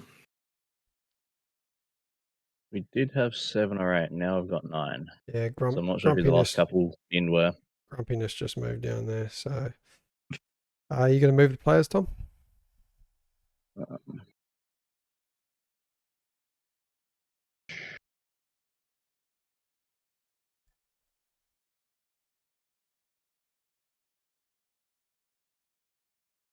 Now we got 6. What's happening? Grumpiness got the moved. lobby sim is always a good time. So get Grumpiness back down there. When Nero was moved out, I just moved. There him was out. 8 when I moved Grumpiness, so I don't know where the other one's gone. Yeah, you weren't meant to remove Grumpiness. He hasn't been king yet. Oh, you were in there. That's where it threw me. That's where are you now? You're a spec now. Looking at the Twitch side of things, a couple of comments about possible strategies and working together and whatnot. The game is balanced around a mix of players working together and not. There will be some players in the chats that are coordinating together. Those are the guys that will tend to do really well with getting that early T3 or a big T2 push at 10 minutes. Then we've also got a lot of players that definitely won't be in any sort of a chat, which means that their best option is either to work with someone in game or to do their own thing. The big important one is to look at the position you're in and play the role that you think you should probably have. If you're directly in front of a ramp, work on defending and think about what you're going to receive at 10 minutes. Do you need to defend against T1 units that can't outrange LLTs, or are you going to defend against something which can outrange them? And that's one of the big questions you're going to have to ask. You need a nice mix of what you can use to defend. And you don't necessarily have to win the defensive war. You have to win long enough for the player that isn't directly in front of the ramp to build units to help counter it. And the other big one is that you will have in this game 60 odd comms. You can sack so many comms to stop that early push, to stop that early T3, and be totally fine. The D-gun and invisibility is an absolute weapon. And it's one of the things which was the biggest changing factor for win rates on Raptor Crater. With the Raptor Crater games, we did see a little wave of Kings doing phenomenally well, and then we saw the Peasants reacting by putting comms at the top of the ramp, and when that early T3 arrived, it was just devastating for the Kings. They invested so much money into those expensive units, and they were absolutely destroyed. We've seen, I believe it was a record taking 9 Juggernauts taken out by a single King. By a single comm. That is so much metal.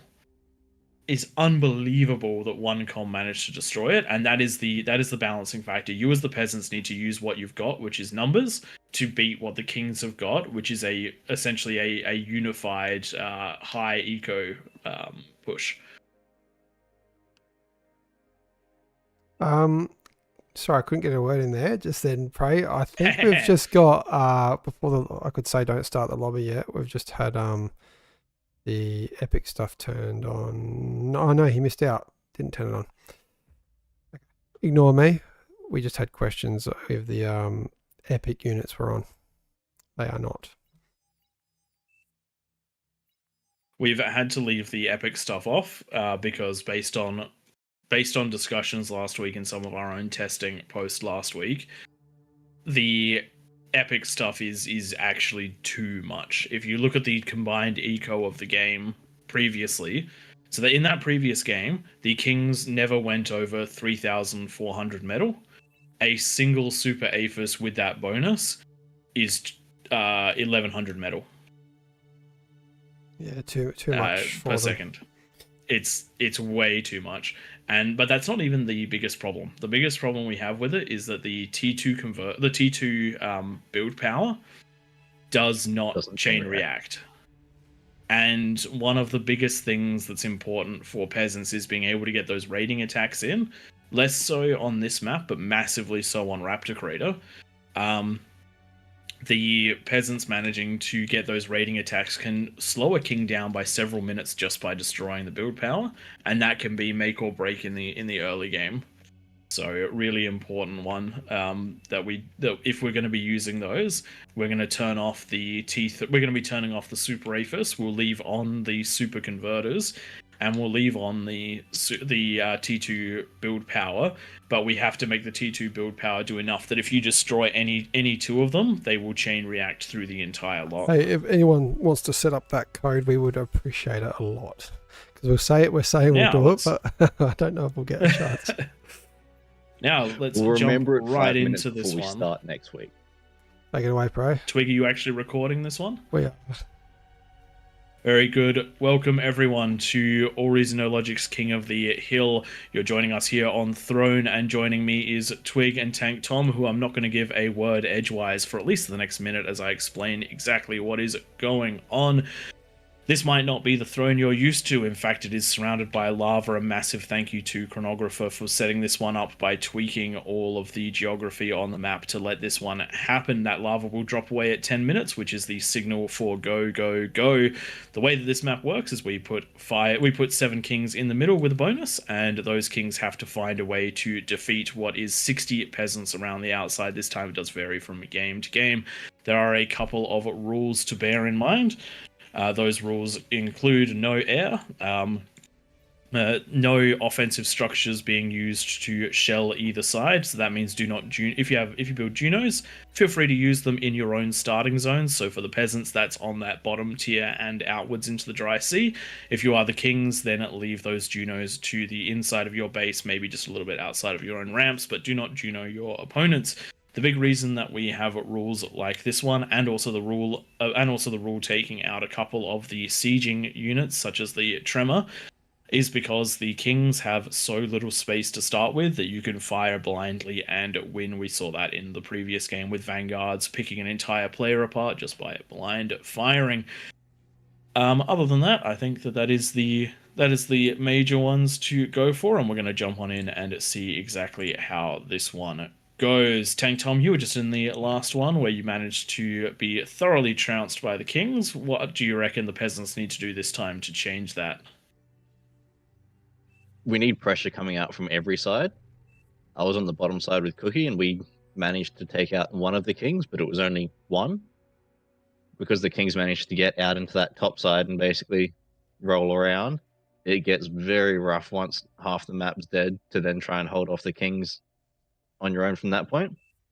But if every side can put some pressure on so that you basically end up with front lines everywhere and units dying on both sides, then if you can maintain that pressure and have Peasants out in the corners that can continue to eco, as the Kings, they can kind of do both, but it gets real difficult to micro all your units so that they're not dying to everything and get your economy cranking when you're trying to get enough units out and down the ramps to stop the flood of Peasants coming up. Once you're in that situation, then it's a much more even fight. If you can get out and just start rolling people, then it becomes much easier and you can stop and work on your eco and then go back to rolling around again.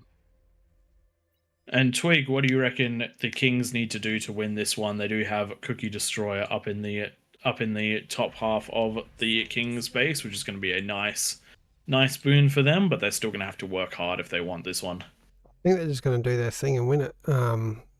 Cookie's already going into T2. How insightful for everyone who's never watched this game before. You now know that they're going to be doing their thing, and that's exactly what they need to do to win. They will push quite hard at the top end. I reckon we're gonna see a fusion up like within the next couple minutes for Cookie Destroyer, which is quite hectic. He's not even the eco player. Looks like we've got a little. I wouldn't be surprised if him and Grumpiness are in chat together.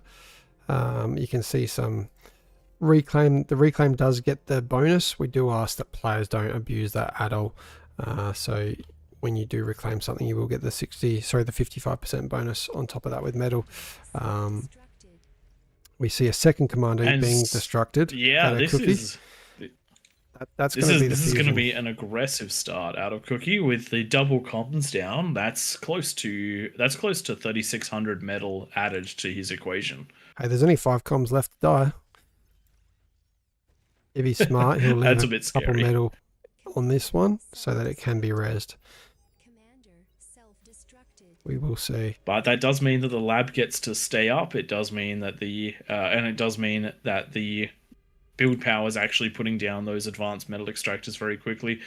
This has given Cookie a full. At the 5 minutes when I was in Claymore, I was just getting my T2 lab up. Now Cookie has his lab. He has his advanced extractors, plenty of build power, though not enough actual power.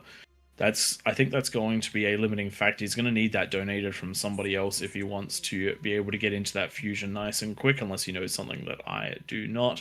But actually, yep, he's fine on power. Wow, he's got this one map. Fusions are surprisingly cheap on energy. I think you need 21,000. So with all this build power, he's going to have one of those in 20 seconds. And this is one of the things and one of the reasons why Cookie is such a force in the game. He's got a very strong understanding of exactly what he can and can't get away with. And this is going to be a fusion under 6 minutes out of Cookie. And that means he's going to be scaling into, I suspect, an APHIS before going into any sort of units. With that 5,000 metal in the bank, he could easily go into either another fusion or an APHIS. Does look like he's going into that second fusion. We do see a multi-fusion start out of Cookie, but with that bonus, I actually think that the second fusion is a little bit overkill. You could just go into that APHIS, but getting the build power down while it's happening might be the reason for it. So this is going to be a very, very strong start out of Cookie. If we look at the rest of the map, we do have Grumpiness in the middle. Going into that APHIS is going to be a little bit metal stalled, but can reclaim some of these advanced solars. And with Cookie having these fusions up, he's going to be overflowing energy to the whole team. And we're also going to be seeing a lot of fusions coming up from the players around the map, which will help push energy through. We do have some slightly slower corners over around here. We do have Mazza, who is running very low on that energy, only has plus 200. You definitely need more than the 13 win that he has got going, but manages to get the fusion before the 6 minutes anyway, so I guess it isn't that much of a big deal. Looking around the map at some of these co-op corners, we're not seeing anything quite as crazy as the previous ones. 2 labs in the bottom right, one in the bottom left, but a second one coming up. Mid left, there isn't a T2 lab yet. Top left, we have just the one, but it is the advanced fusion is not, the advanced geo is not quite out yet. Very top of the map, skipping the geo, bold tactical move if I've ever seen one before. And on the right-hand side, a little bit on the slower side there as well, the T2 lab is up, but the mexes are only just coming down now. So definitely a significantly less aggressive game out of the peasants this time. The Kings are just going to do their thing. I'm telling you, my theory is right. There is not much happening out here. You got to make sure you work with people next to you as peasants. This left-hand side here, all these blue players on my screen, all T1, no one helping out another, just a little bit of greed out of everyone, and you're actually going to all be in a worse off position. There was going to be no sharing of T2 units, and going with T1 aggression is not going to work against Kings when there's this smaller choke points. You'll be able to defend maybe, but you're not going to be able to push up into what's going to be at least 2 T2, or in the case of this game, we've got a T3 lab about to go down out of grumpiness.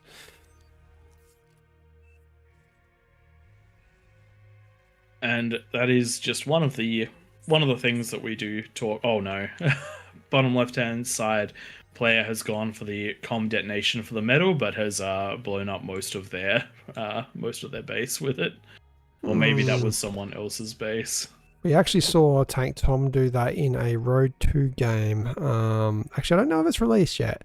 Yeah, wait for that one. It's coming out in a couple of weeks. I didn't blow my base. Everything just survived. I think it was a construction chart that had like 3% left.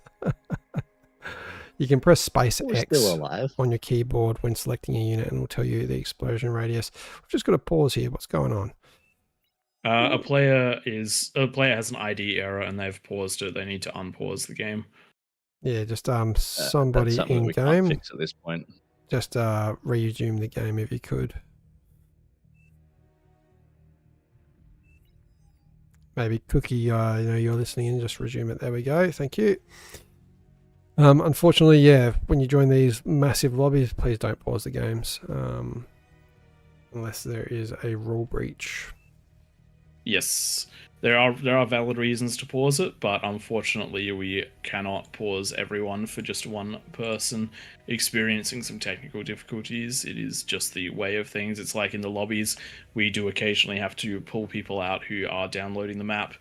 It is not what we want to do, it is what we have to do with everyone here. It is not fair to hold everyone hostage over things like that. 50 seconds left. Units just starting to come out of the Kings. Peasants, not a great showing. Right hand side has a few small armies. Left, same again. All T1. This is I think this is going to be Are we going to see a repeat of the last match? Everyone's gone so far into their own eco that it's not quite a repeat of last match. There are 120 units compared to 50. So definitely seeing a much better time, but it's still not going to be enough. We're seeing 2 Kings only putting down the defenses on their wings at the last minute here. One of them's actually not going to get any up. So if there were spiders on this left side that only sees T1 economies, that would be enough to just walk straight up here and take out Maz's base. And there goes the lava with nothing to really push with on that side. Let's see what happens on the right, where we've got a little bit more of an experienced commander named Aeon Spy. And Aeon Spy, I do believe, was up in the King's position last game. Mm. And they did it very, very well. They were one of the highest damage dealt, only just behind Winera. And they do have the right idea. T1 in front, T2 behind. And it's going to be these Sheldons that do the most damage. Getting the comms right up in there, it's totally fine to be losing comms left, right, and center, as long as you're doing damage with them and not destroying your own army. 2 T2 units taken out, 3 T2 units taken out, 4 T2 units taken out by Aeon Spy's comm, but the comm is in a terrible position, manages to just get out with a sliver of health, and that's what you need to do. This is the sort of play that can end a game, because now the Sheldons can get in position to do what they need to do, and the Kings are, even if you do not beat this zone, this King is not scaling. This King is building units defensively. That is a win, but there is spiders coming down onto the right hand side here. Nexus is moving in to try and deal with them, but the spiders have identified and are moving away, but they are going to be pincered by a second comms. They should be cleaned up here.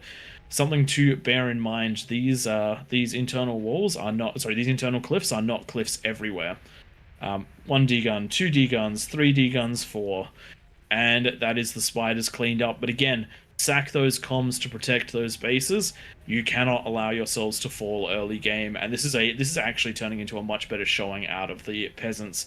No individual zone has fallen already, which is what we'd seen in about another 30 seconds on the previous match. So good job getting the units, good job identifying the problems, cleaning them up with the comms, and doing what you need to do. Hopefully now we'll see a lot more aggression and the Kings being prevented from ecoing out. However, the King's eco right now is at 1500 metal per second, which is almost 600 higher than it was in the previous game. So the King's also in a good spot right now. There are more Peasants than last game as well, though, so we're seeing a lot more of those ecos coming up off of conversion around the edge of the map than last game. Each corner had 3 or 4 players last game. Now we're seeing 6 or 7. And this is the danger. This right here is the danger. Cookie just pushing out with those Razorbacks. 3 of them instantly destroyed by a comm, and this is what you have to do if you want to try and beat the Kings. You've got to use those comms to best effect. There is still some T3 left, but it is nothing compared to what it was before. Demon is the biggest threat right now. There isn't very much out that can deal with a Demon at the 13-minute mark, but even then, look at that surround. Just a handful of grunts surrounding it, and it's already down to 60%. It is massively good at killing all of those units, but it also has to kill over 8,000 metals to be effective. And it does look like we've ended up quite a lot of work. If you can get a unit on either side and they both do 100% damage, the way that it gets calculated is it's up to 100% if they're on like 180 degrees from each other. So it definitely does work. Oh, it's Cooper. Oh, there we go. Finally falling down. A Just the comm edge of that surviving damage. next to the demon fire for so long. But now there's no more comms here. Players, take note of this if you're watching this replay. When there is a side being pushed like this and the comms are going down, get your comms in position. You still have 46 on the map. There is still ways to hold this. But it is going to keep getting harder and harder as the snipers are going to start backing out. It's going to start backing up the T3. And the spam is going to start walking through, but Juno's being used to great effect in this second layer. You can't Juno the top layer, but Junoing in the second layer, provided it's not specifically on the ramps, is okay. And looking at where those are blowing up, that is just fine there. Sprinters getting Peasants putting the through pressure on this time. on the north, and they're going to come across this advanced geo. Actually, ignoring that we have seen the 3 fusion reactors. And these should be enough. If they get rid of the build power, there are actual no units here. What are they doing? What are they doing? Oh, they're being grabbed by a... oh, they were grabbed by the wrong command. So, for anyone who does do what I suspect this player is doing, which is auto hotkeying, so you use Alt and then press a number, and that makes all units of that kind to add to that hot group, and even units you build will be added to that hot group. When you do an attack and you send units out, use Control and shift the units you've specifically sent out to another one, so you don't accidentally do that, because that would have been massive. That would have been absolutely massive. That corner could have been turned into a pushing point, and the Kings could have started sweeping around from it. But one misclick is a big problem. Sniper's doing a really good job of cleaning up the demons in the top right-hand side. You can see all the corpses there, but the Vanguards are here. and they have targeted down a comm, and they're getting in range to target down that advanced geo. With that advanced geo down, there's not going to be enough energy in this corner for defense, and this is where the rest of the players need to help work their way in and help defend this one. Some nice T1 spam would do great to deal with those vanguards that are out there on their own. That's a big hit. Just one shot taking out 50% of that, and there it goes. Chain reactions through some of that T1 economy. And now we've got sprinters coming through. Which way are they going to go? I'd like to see them push north again. Yes, they are doing that. Yes, push north. You know there's no defenses there. Are they eating the... really interesting idea. The players in the very top of the map are eating their own geo, seeing these sprinters coming. Smart. Though I don't think it's going to be quite enough. If they time it, if they go straight for the geo right now, they might get there in time. It's No. man, we had a game where a player just kept reclaiming their APHIS and moving them as they were being fired, and I swear 3 or 4 times it was like a second away from a shot landing that would have destroyed it. Nice Good mark running times, out there. good times. No real pressure on the Kings apart from on this southern lane here, where we do have a number of banishers doing work. If we get a T3 down here to send some nice big bullets up over the cliffs, that could do some damage. Pretty much that whole space is taken up by economy. We might see some chain reactions, but no T3 nearby from what I can see. Are there any labs? No, it's all T2. There we go. It's taken a little longer this time than in the past, but the Kings have now managed to push out in basically all of the ramps right now. The Kagi's doing a great job of pushing into this left-hand side. The spam is working its way through the top.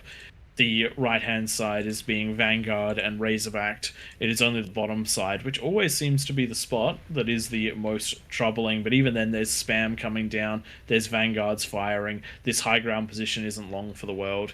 And the Kings, the Peasants are going to have to step up their game as a lot of the investment into defenses and units is now starting to swing towards the Kings side. The Kings and the Peasants army are actually equal in army value, but the Kings have it concentrated and the Peasants don't, and that's a really big factor. I'm loving this push on the left side here out of the player Mazza.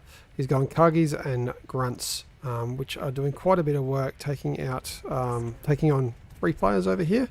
It's mostly wind they're up against. The build power is almost down to nothing, just a few towers left. So Tigers and Salamanders being used as response. I don't think it's going to be enough. Wouldn't be surprised if this entire and also, falls. but really good spacing on this win, by the way. They have built them in clusters, but they're not chain reacting, so very nice job. And it's taking a long time to take it all out because they're also split. Does look like one of those players has left the game, though. Does happen. What is looking strong is the lane that Winera usually takes, opposing the King. There are pulses that are right on the edge, almost being built too close to the Kings, but I'd say that's okay. Just had the Geo explode down in the bottom right wing. This is some serious power that's pushing in on the Kings. It does look like this has become the weakest link. The players in the back are doing their best to come online, but it's mostly been spam, and the T3 just is not there to stop it. This is a good example going into that second APHIS with no units, and Cookie Destroyer going to take out a big APHIS. We see a nice pop. Are we just going to see one Razorback left there? No. Taking a little bit of damage, but nothing falls. Nicely done. While they've been doing that, the demons have been rolling through that bottom right corner as well. They've cleared out pretty much all of the commanders and are now cleaning up the economies that are left. Things are looking quite healthy on the south for the Kings, but on the north it's actually looking quite healthy for the Peasants.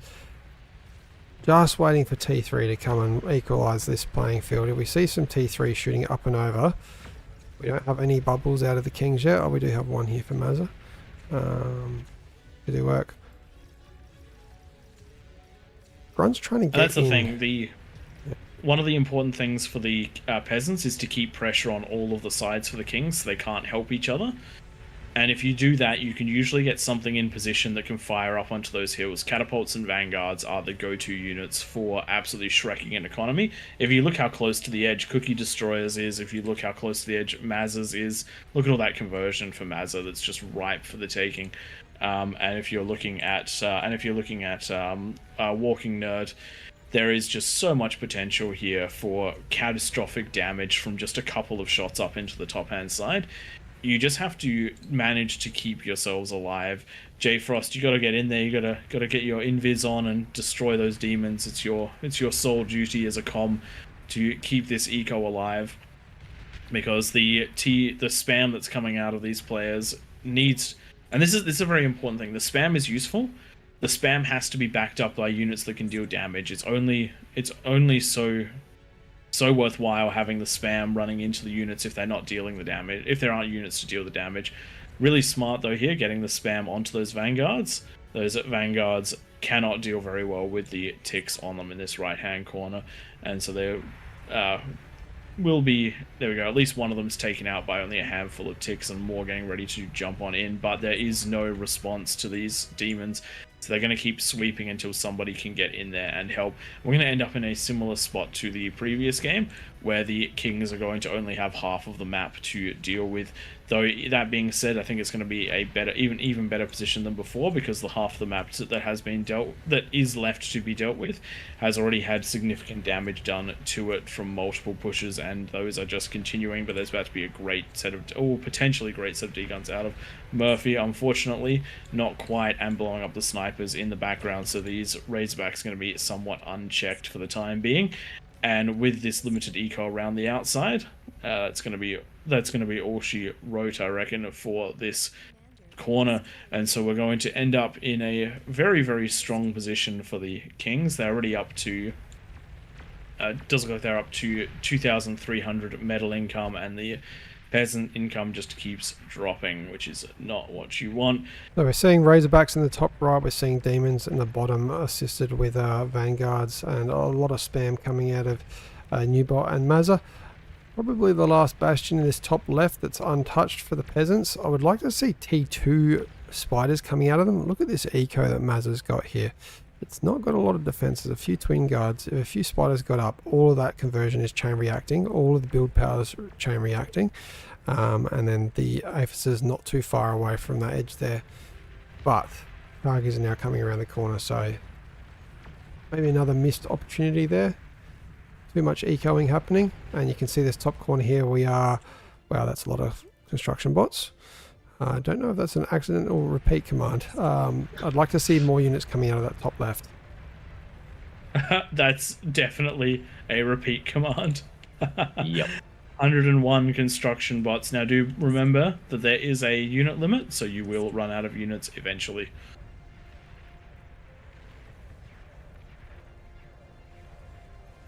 Nice D-guns out of Homer there, but just losing out in the last second there with the eco going pop. The commander now unable to hide themselves while they're moving. Hopefully staying still to outrun this demon. I don't think it's going to quite work. There we go. This is These looking to be a do bit of really a well in quicker one. game mode. I think King of the Hill is the demon's favorite playground. Using the attack ground command while moving really stops the commanders using their D-guns taking out the T3, because you can just attack, hit S in the direction that you're fighting, click the ground, and it's going to keep that flame going. It won't turn off while you're attacking ground, and if there's any commanders in your way, it's going to probably clean them up just as you're getting towards the D-gun range. And they just have so much DPS, and the lines of attack are very varied. You can go any direction and deal damage.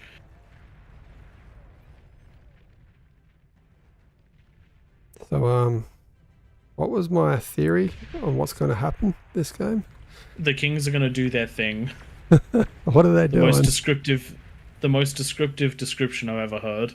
They're doing their thing. It's going very well for them. This is probably going to be one of the fastest throwing games that we've seen. All of them going nearly an hour, but this one This is one of the things that we were saying before. The aggression really matters.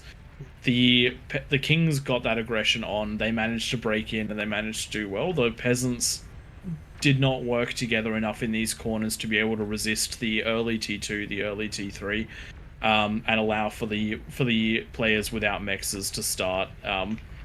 And we're not saying that every area will be able to hold. The expectation is that not every area will be able to hold. If the peasants are able to hold for the first 20 minutes in every area, the peasants will win. There's no question about that. But it's about holding as much as you possibly can. And the really big one is we just had spiders pop over into Cookie's eco. Oh, look at that! See how much spiders. See how much damage that just dealt. Almost the entirety of the build power down. This player has Cookie has just been effectively shut down for the next few minutes while they get back into it. Thankfully, there was a small amount of build power left over, so it's not going to be as bad to get into it. But that did drop the King's income down by, we have 9,000. So 13,000 energy converted into metal was just taken off of the map. And that was just from a handful of termites. It wasn't even much. And this is one of the things to be really important, which you need to keep the kings on their toes about. You have to force them into these defensive positions, because when they're on the march and they're under no threat, they can just keep pumping units out and they've got the eco to do it. But when they're under threat, they're constantly having to move around. They can't have their units... They can't bring their units to bear where they need to bring them to bear. And they can't scale in the background because they don't feel that level of safety. So if you can work together to get an early catapult and some units to defend it, you can be firing up onto these high grounds. There's nothing that the kings can do again. Don't know if anyone just noticed that one, but Cookie Destroyer wrote again in the chat, and I subconsciously said that one. Reading and talking at the same time, not my strong point. This has been an absolute showing out of the Kings. Just a little bit of eco left there. 2 commanders, which are right near these Titans. That's some good D guns, but it's going to spell one of those 2 commanders going down. DGO, the last commander there, gets a D gun off. The ticks might get the kill. Oh, hot potato. Surround that commander. Not too sure. Real nice showing, like you were saying. Aggression won this, and these kings did it in about half the time as the last ones, and they had 5% less bonus, and there were more peasants as well. Yes, nice little nuclear bomb. Thank you, Nightmare. That one scared the shit out of me. I was zoomed right in there. Yeah, we need you to ping where you're going to pop those down so I can get the camera in place.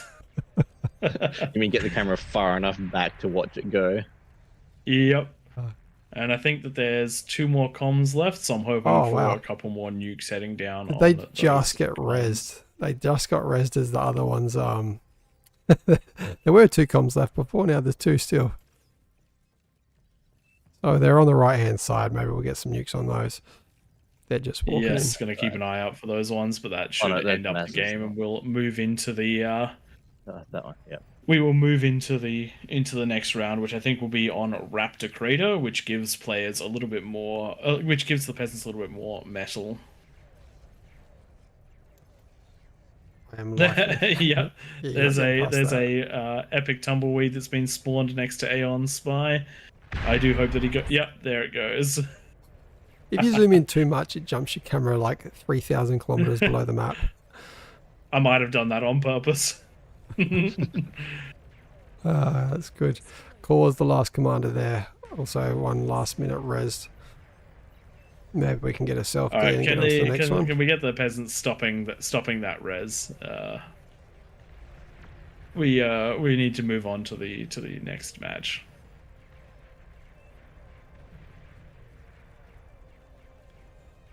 Alright guys, we'll summarise that one there now. To move on to the next one, really nicely done out of the Kings. It really was just that teamwork.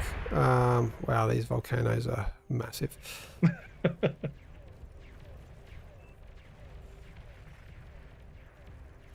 This one really was a game of aggression. The Kings took control of the game, and they did not let the peasants have any run of this one.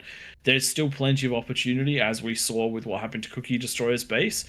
All you have to do is the tiniest little bit to get on up there, and then you will chain react because the space is just not available. But it does take some effort to do that, and that's what you're fighting against. You're fighting against essentially a unified force, and you have to work out how you're going to do that.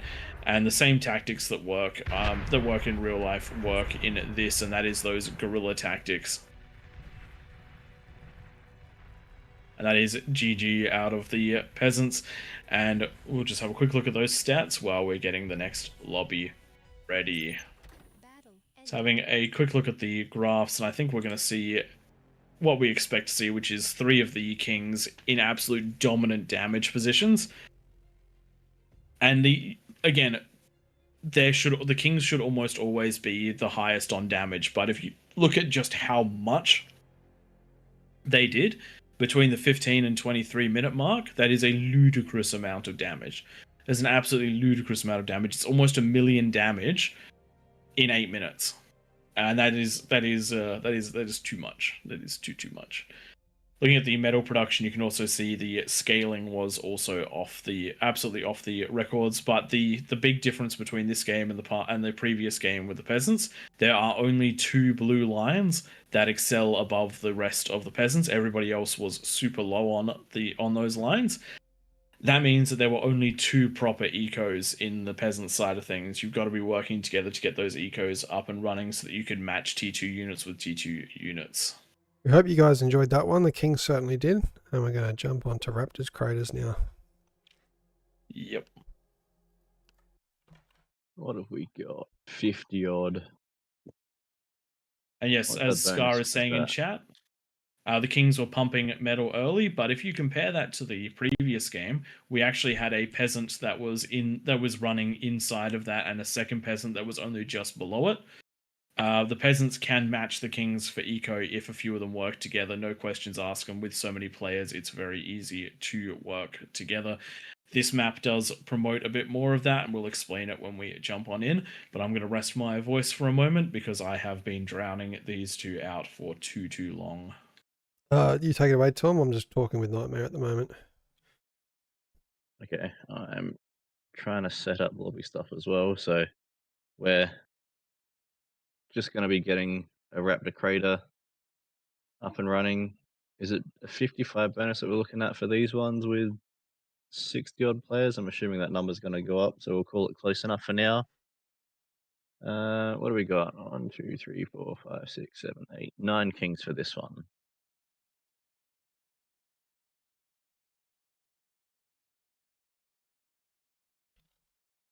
Do we have... Oh, yeah, you can jump in, so that should be fine.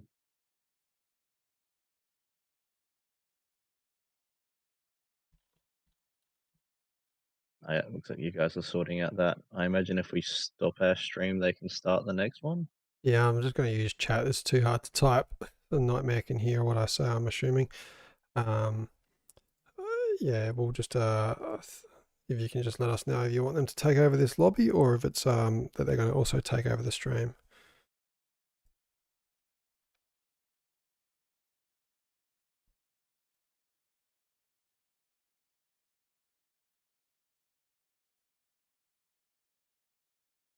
Okay, we need a few more kings. If no one else is jumping down, I might jump in just to keep numbers going. I'll just quickly check the bonuses that we apply to Raptor Crater. I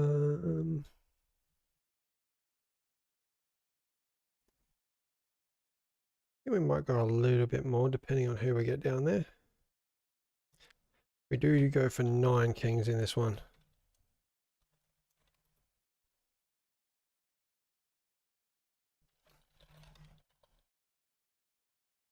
I'll just check with Nightmare that we've applied all the rules that we need to this one. But we haven't carried across the... Deaths is from the last one, isn't it? Oh, was it you that's changed the rules? No, Nightmare did. It's best to just clear and start again because the tweaks will carry across, and we definitely want to leave the tremors on, etc. There we go. That should be those off. Um, We don't have any of the advanced eco stuff on at the moment. Who have we got in the game for peasants? We do have a Mir and Cookie peasants. That'll be quite the showing for them, but it might be good to see peasants going to win this game.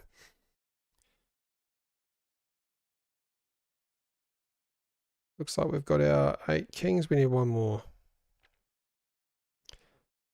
One more. It'll be good to see if we can get one that hasn't been down there before.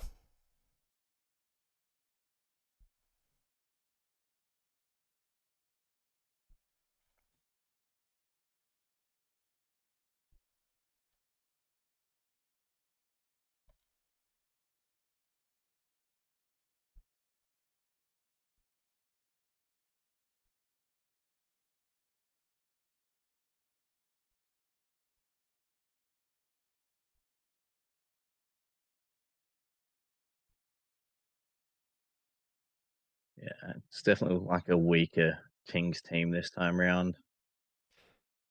We just need one more player down there.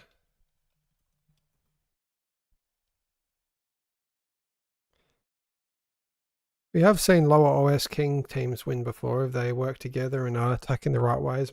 Like we saw the last 2 games, the aggression's what won it, and the more aggressive a team is, the faster they do win. All right, there we go. Matty's jumping down there. We have our 9 kings, so we can lock that team off. Looks like we've just got a couple of downloads still underway, but we can probably get going fairly soon. Is Legion on? Did you want Legion on for this one? You're a boss man, your choice. I'm just still trying to figure out what's happening after this one. There we go.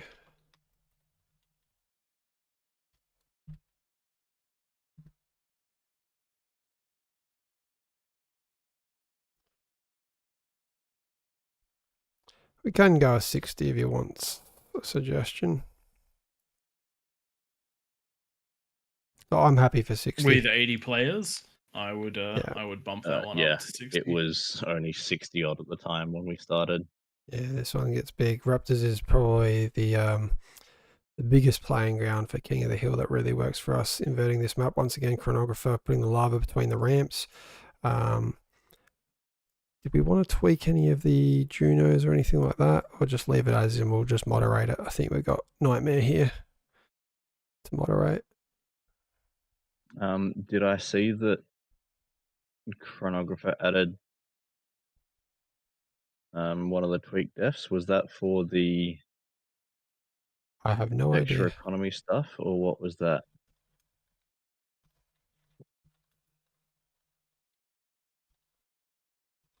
There we go. We're just asking chat. If you do write a player's name in chat exactly as it's spelled, it will come up red for them, so it will stand out to them.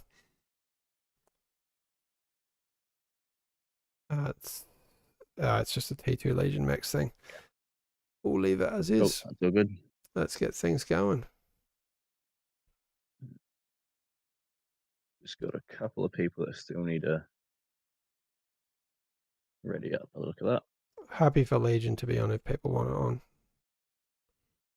Seems like it's what's the going request. Doesn't affect King of the Hill too much, but I do find in PvP, Legion still needs a little bit of tweaking to be made a bit fair. I'm gonna leave it to you guys for a sec to finish up the lobby, and I'm gonna go to the toilet. I'll be back in a sec. No worries. Well, the reason I don't do this is I'm a bit of an ass. I just got to spec people that aren't ready.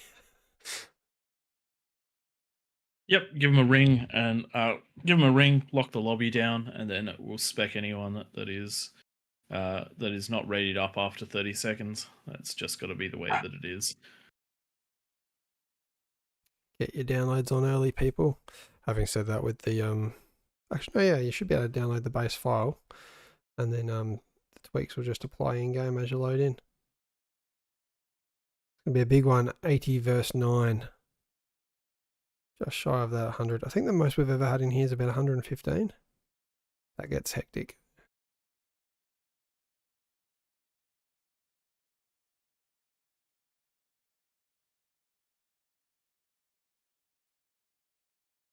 All right, let's start speccing. Oh, we got one download. That one has been running. Oh wait, they've just readied up. They just managed to catch it. Let's get things kicked off. I will quickly post the rules. I mean, they're all basic here. The Raptor Crater. Go win, that's the rule.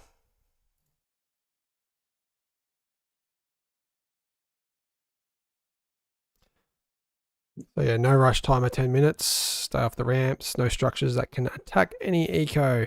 So the persecutors, agitators, all that. Make sure that they can't reach those mexes that are closest to where you start. Peasants, make sure you spawn on the outside. Almost every game we see one or two commanders lose their commanders. A nice medal donation to the kings and you don't get it back. Junos, please don't shoot them up into someone's base. They can be used defensively though. Oh, this one loads. My turn to go for a bit. If you can take it, Prey. Oh yeah, leave it all to me. No worries. Oh, sounds like Tank Tom's back, which is good. Tank Tom, you're one of our kings, aren't you? Yes. Get out of here. No, stay, please stay.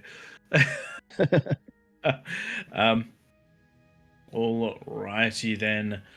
So, big thing for you guys as you're warming up and getting ready. If you're in one of these three corners, for the love of all that is co-op eco,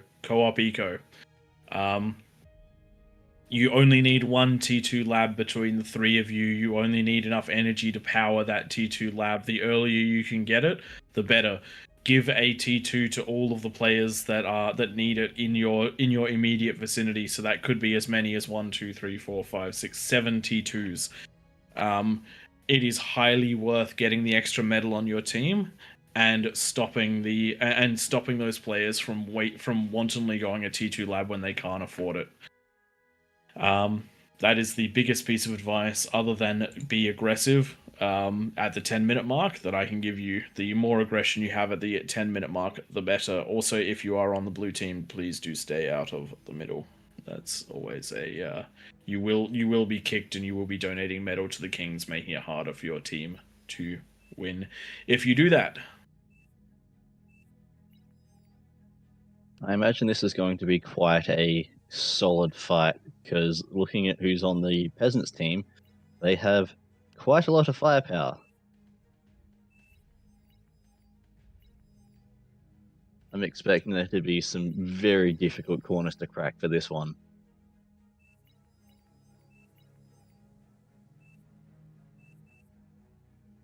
There we go. Indeed. We're also getting some interesting images. We've got one of the players has drawn what looks to be a pirate firing at the top left hill. I do like the artistic talent that we do see with the drawing tools.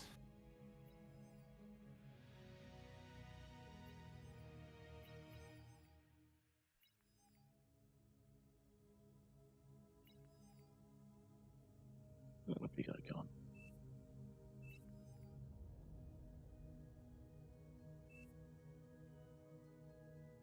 So having a look in all of the corners, it does look like we've got some very stacked corners over here. A lot of resources will hopefully be chucked into those positions.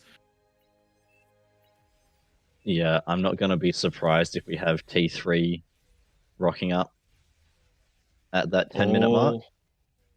Alrighty, everybody, welcome to King of the Hill on a modified Raptor Crater. Big thank you to Chronographer for adding in the lava ring with some geography tweaks.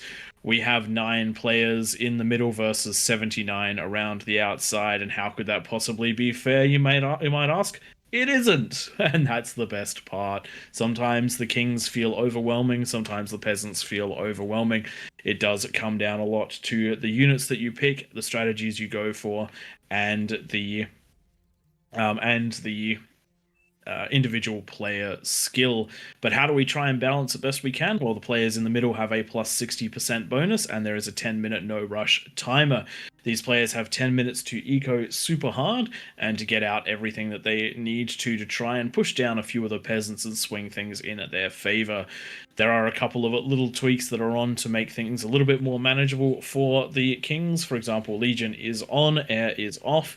We do have rules about not using structures offensively, which means that if you're going to build structures on these pylons that mark the edge, the areas next to the ramps, make sure that their attack radius is not far enough in that it's going to be destroying eco. The kings have a right to get their eco and not be destroyed for it.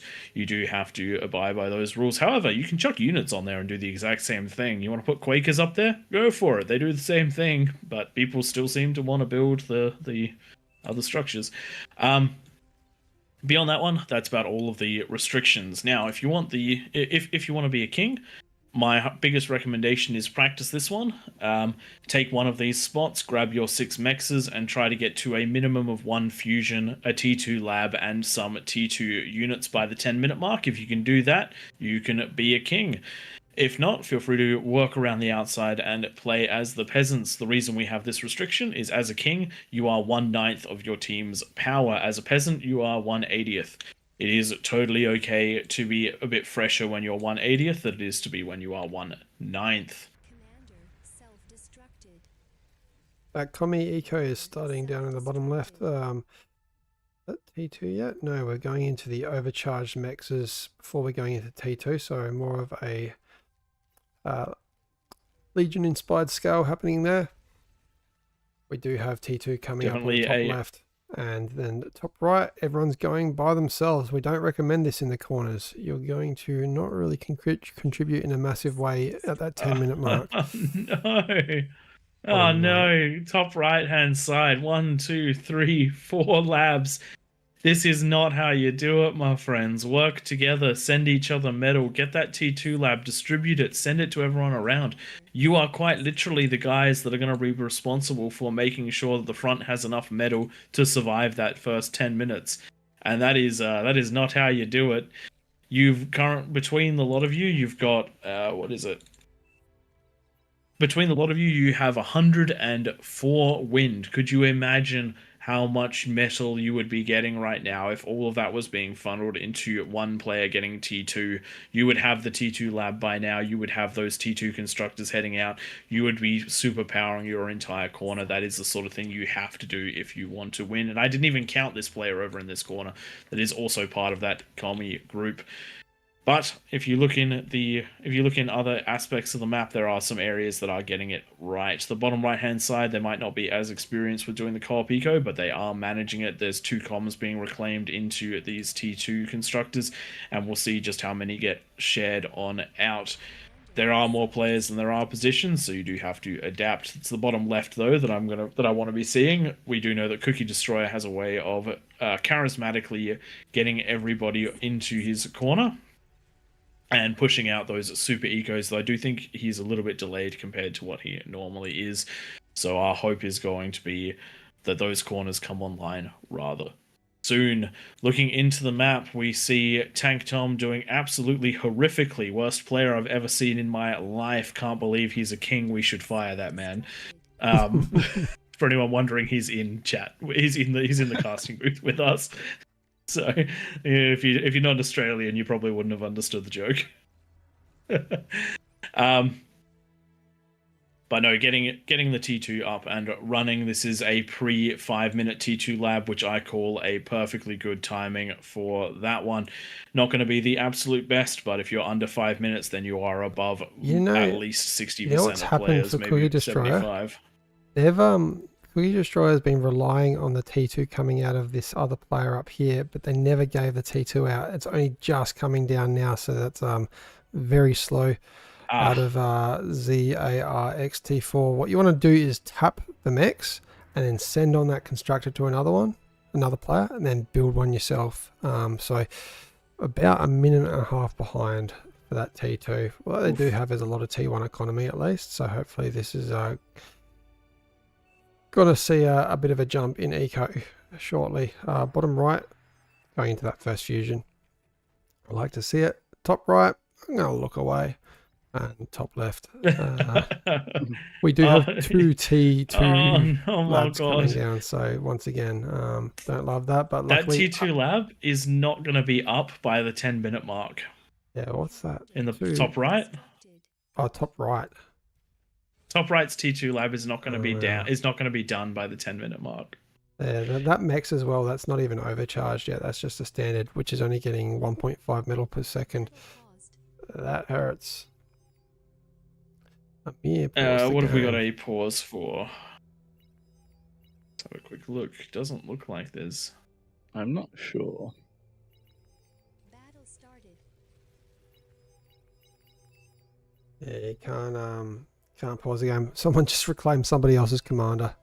Is a bit of an arsehole move, unfortunately. Yes. And it wasn't even off of it was a manual command as well. They've got multiple set up around the map. They're intentionally trying to grab the metal from the other players' comms. Yeah, definitely don't condone that, but yeah, also can't pause the game for that one. We just hope that everyone plays the game nicely. Everyone holds hands, sings Kumbaya. Not exactly, but do try and work together. Man, this is a little bit slower out of Cookie. What are you doing, Cookie? This is good. I like hearing this sort of commentary. Makes me feel slightly safer. Not safe, but slightly. I'm not liking that you're stalling on energy right now. Drag your slider up. Drag that slider up, boy. Yeah, that is a lot of metal you are floating. Oh, 7,000 metal. Welcome to coaching by Twig and Pradith. Tank Tom, spend more metal. Do it. Make me happy. Yeah, unfortunately as well, building the construction turrets actually takes a lot more energy than building the fusion. They are expensive. You want to just focus. So a construction turret takes 3,200 metal, 3,200 energy, but its build time is low, so it sucks that in very quickly. Yes. You almost want to just not build any more. You get that fusion up and then build the rest. That would be my tip, which I'm not going to give you a tip about during the game because that would be unfair to the peasants. Economy is looking quite healthy down the bottom right for Grumpiness. You know that they know what they're doing. Finally a fusion almost up for Cookie Destroyer. About time, mate. Definitely a bit of a delay. But it is what it is. When you play with different people, you've got to account for all of the different skill levels and all of the different strategies that are going on. And at the end of the day, the big thing is whether or not there's going to be aggression out of either of the teams. Also, whether or not there's going to be defenses. With 1 minute to go, I'm seeing 1, 2, 3, 4, 5, 6, 7 lanes with practically no defenses for the Kings. And that's not ideal. And looking around the map for those units, we're actually getting more units than I think we've seen in the first 10 minutes of any game so far. There is almost 360 on the map at this point, between the peasants and the Kings. So we'll see exactly where those pushes go. It does look like the main focus of that attack is going to be the top half of the map. Those guys getting ready with some stuff, and there's definitely some space to make it down and I would love to see a few more peasants with units though. Once again, if peasants swarm the Kings at that 10-minute mark, you usually see at least 1 or 2 Kings lose a big chunk of their eco, if not lose the game. We've done it with incisors before, where we managed to get, I think it was almost 600 incisors into the base at the 10-minute mark. That was a rough time for the Kings. In fact, they got given infinite resources by the mods, so the game didn't end instantly. I remember that one. I was almost disappointed because we couldn't feature that one on the YouTube. It was almost like a really easy recording to edit for me for the week. I have a baby. And that is the lava dropping down. We've hit that 10-minute mark.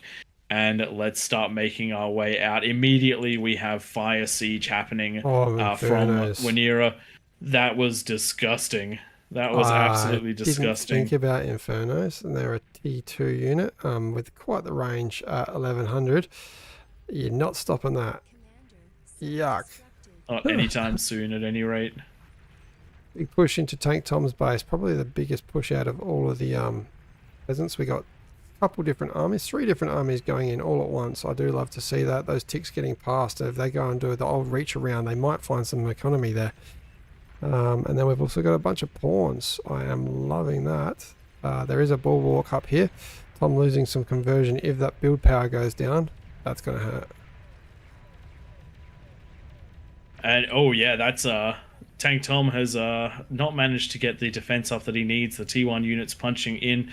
He is getting the reclaim on a bunch of these units, and I think he's going to survive this one. And now he does have 6,500 metal in order to deal with this. So as long as he gets those res, as long as he puts a T1 lab down, gets those res bots in, and pumps out the T2 units to hold this one, he's got enough to punch straight into an APHIS, recover into the game, and have an early eco lead. And this is one of the areas where the Kings can gain an advantage. A failed attack by the peasants can give a king a nice advantage. So you really do have to be aware of just how deep you push and what you have. And if those units have been told to target fire the construction turrets, Tank Tom would be in a really bad spot. I'd be dead. We got these Senatos on the south doing damage against the amputators, but we do need to have them taken out of the game. So unfortunately, a player here breaking the rules. This is what we were talking about. Unfortunately, yeah, rule break there. Even though they're going to probably lose this fight, we've got, was it 2 amputators that need to be taken out. We can't pause the game, but if somebody in there wants to pause it, they will be removed. Big aggression from the left side coming in. A whole bunch of Styres trying to make their way in, but these Sheldons are in a good position to try and defend them. Thankfully for the Styres, though, they only have to get a little bit closer to do a lot of damage. Sheldon's not the best at dealing with spam, but I think they'll be just... No! I actually reckon these Styres are going to take out a chunk of those Sheldons, because they are essentially single fire thugs or the equivalent, and they're in on the marsh. So this is a lot of damage being done to the T2, and the Fiends are very much so the right call for clearing these ones up, more so than the Sheldons. The Sheldons are a skirmish unit. Really good aggression though out of Skeggy. Skeggy did get quite deep with that and has forced a reaction, so no eco scaling out of Matt. But looking around the map, it does look like we have some pretty static positions. Tank Tom took a lot of damage, but is using that and has recovered nicely, gone straight into that APHIS. Does need that more bit of build power, but he's holding nicely. North of North of Tom's base is, I think, potentially Tom's biggest risk. There is a lot of static defense on these 2 ramps, but if that gets breached by T2 units at some point, I don't know what's going to be backing that up. We have a commander and what's that? 24 wind, almost no units, no T2 economy. So Got Tom might be stretched a little bit. The bonus in the middle is 60% bonus eco. So they'll be able to scale it much harder. Got another little push through, but it's being dealt with by Tigers on the north, the Maces, and a couple Janus, a couple Whistlers pushing through. I'm trying to run away from these Tigers, but they're a little bit too fast and taking it a bit too much. Supported by that one Tremor. These Tremors really do well if pushed to the edge there and shooting up into any of these plateaus. Oh, spam's gotten into the middle. Ticks are right on the APHIS. They've been cleaned up by a Razorback. The second half going in, they're not being reclaimed. They have been reclaimed. Unfortunately, not able to get damage done there. But really good play out of the player trying to get ticks into the middle. That is the sort of thing that you can change the scape of a game with. If you can get some conversion with that, if, like, let's say it had come in on the opposite side where the conversion was, that could have been some easy dead conversion and a reset for the middle player, because they would have lost all their build power too, which would be massive. Ray, can I just take your attention down to the bottom left of the map? And the last 4 or 5 minutes have really changed for things down the bottom left. Now the biggest economy in the game. Yep. They're far outscaling everyone. And I wouldn't be surprised if we see T3 out of that corner soon, which will do a lot of damage, because I feel like the Kings, although strong in a lot of spots, such as Tom's Lane, we do have a couple holes that have been breached already. So this is one of the things that the Kings have to be hyper aware of. So right now you've got players like Tank Tom, Winera, the Primo guy. They're all running essentially defensively at the moment. They've got plenty of units to defend, and they're not eco scaling behind this. If you're not going to be in an offensive position, you have to be in a ecoing position. It's the choice between building units or building eco. If you have the units to survive something but not enough to push out, you have to then choose spam it into units to push out and then get damage done, or spam it back into or put it into that eco so you can do an even bigger push later on. And this is one of the things that I think separates a lot of the Kings from some of the top tier Kings. Those top tier Kings never stop the scaling. They get the units out, and while they use them, they scale, and then they work out what they need, build the next lots, then they build that, then they scale again. It does look like we're getting a nice Infestor push out of Jalio, though. I do like to see the Infestors, though they have been just set to not move any further forward, which is a decently big problem. They're in prime position to do a lot of damage and to also eat what they take. And this will help to push down at those lanes and give a little bit of space to Winera that's pushing up. Winera doing a great job of keeping pressure on and just slowly sieging up those ramps. These ramps can be terrifying, but when the defenses have been taken out over time, not quite so bad.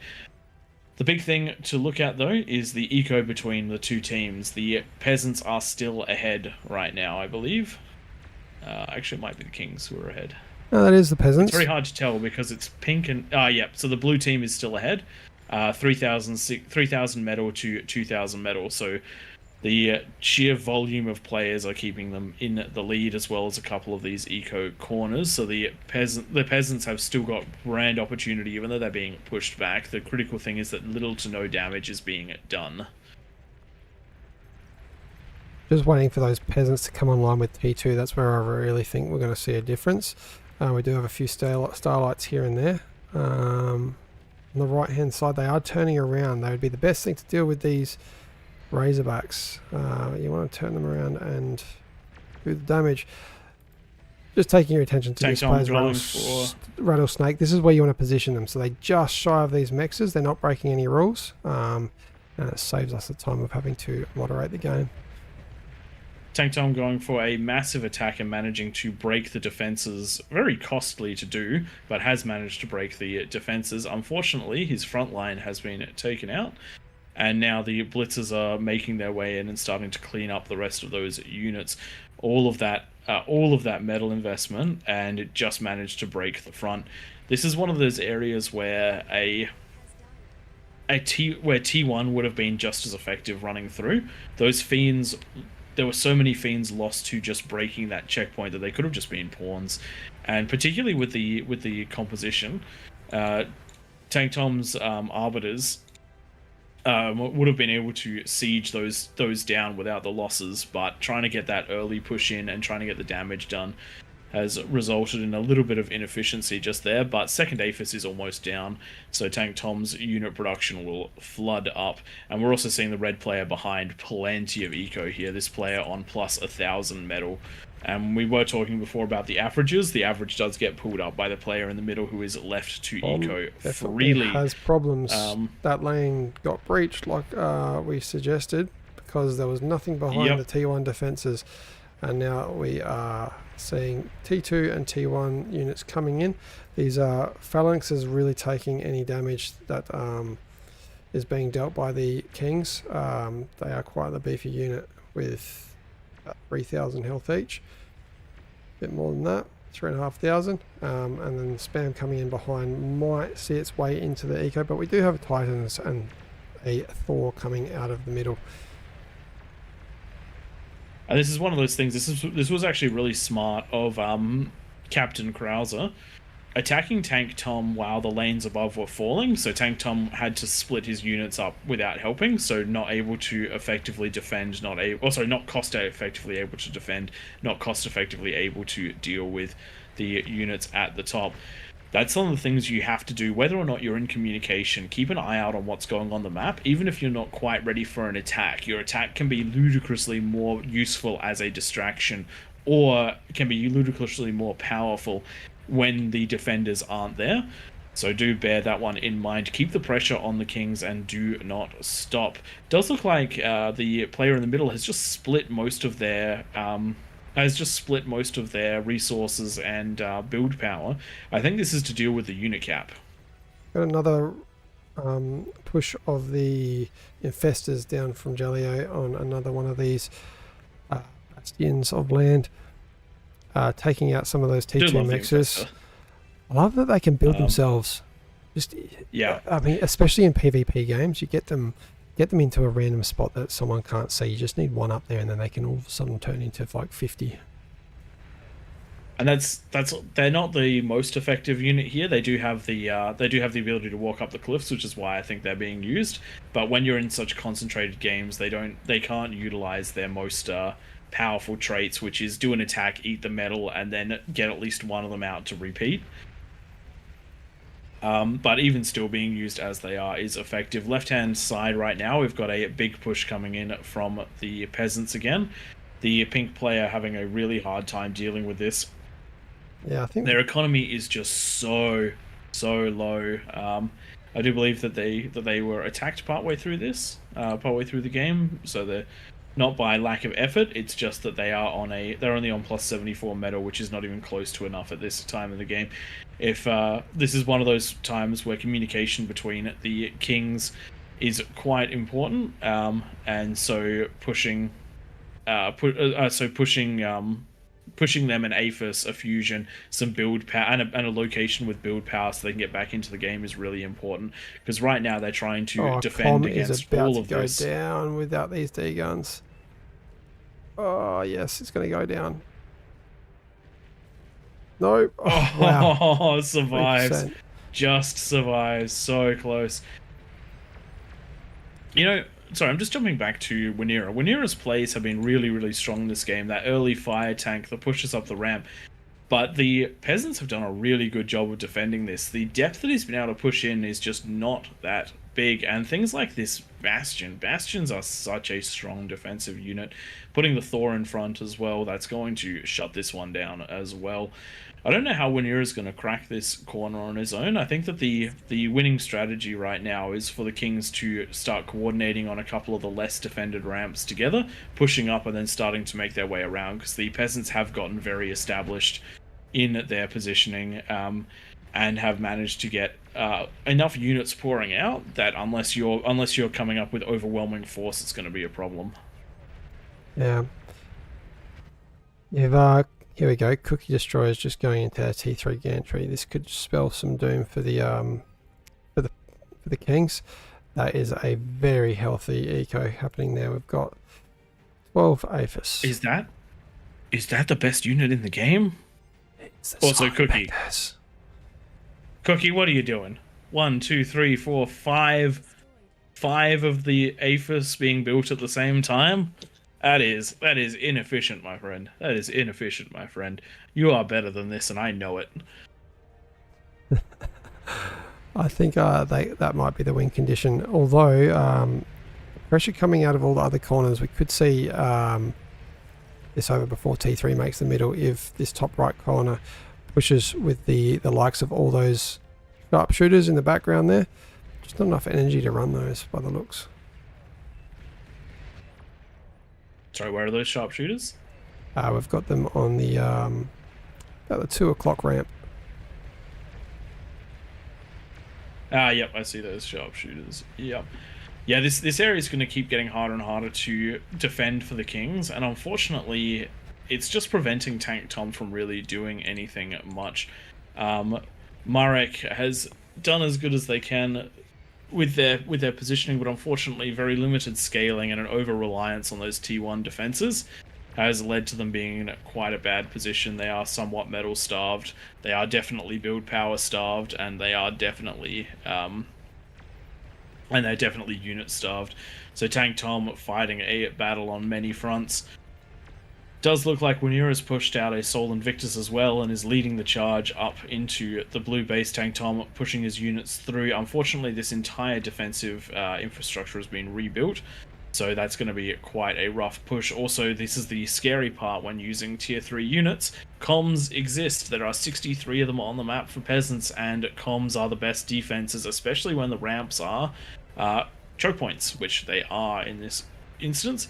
So the ability for a single T3 unit without spam to push up a ramp is incredibly limited, though if they do utilize it just as a walking bomb, it might be somewhat effective. I'd be doing the Control D on this thing so that its explosion is significantly bigger. We've got an interesting issue here from Cookie Destroyer. They can't actually get their units out once they're built. Too many T1 structures in the way. And it does look like the red player in the middle is starting to get their offensive on these Thors, with Titans and Vanguards pushing up on this top side of the map. They've managed to break the defenses, and they're starting to punch their way through. Mass explosions going on as tightly clustered eco is all pushed together. And thankfully, there's some comms here to try and deal with this, but plenty of damage available on the table. And this is the sort of break that the Kings need, and then they need to really focus in on this and take on as much of this as they possibly can. The hole is there. Now use it to break through and break the rest of the Kings. Get yourself long-range units to siege up and fire onto these high ground positions. Destroy the corner ecos before they can come online and do the damage that you can. Really, really good job out of Alston Snow. So far, this comm is up to 4 kills. They've all been T3, and he's been managed to get the invis on between each one. Unfortunately, I do think these Thors might catch him this time around. No, he's safe for the time being. He's going to get himself a 6th, I reckon. In fact, he'll probably get a 7th because of smart unit targeting. Really nicely but done. It does look, yeah, really nicely done. I would recommend, if you do go for these Thors, get in nice and close and see if you're going to die on this one. Get in close and see if you can't grab more Let's just than take an one. eye down on the south of the map. Your favourite unit's doing some work finally.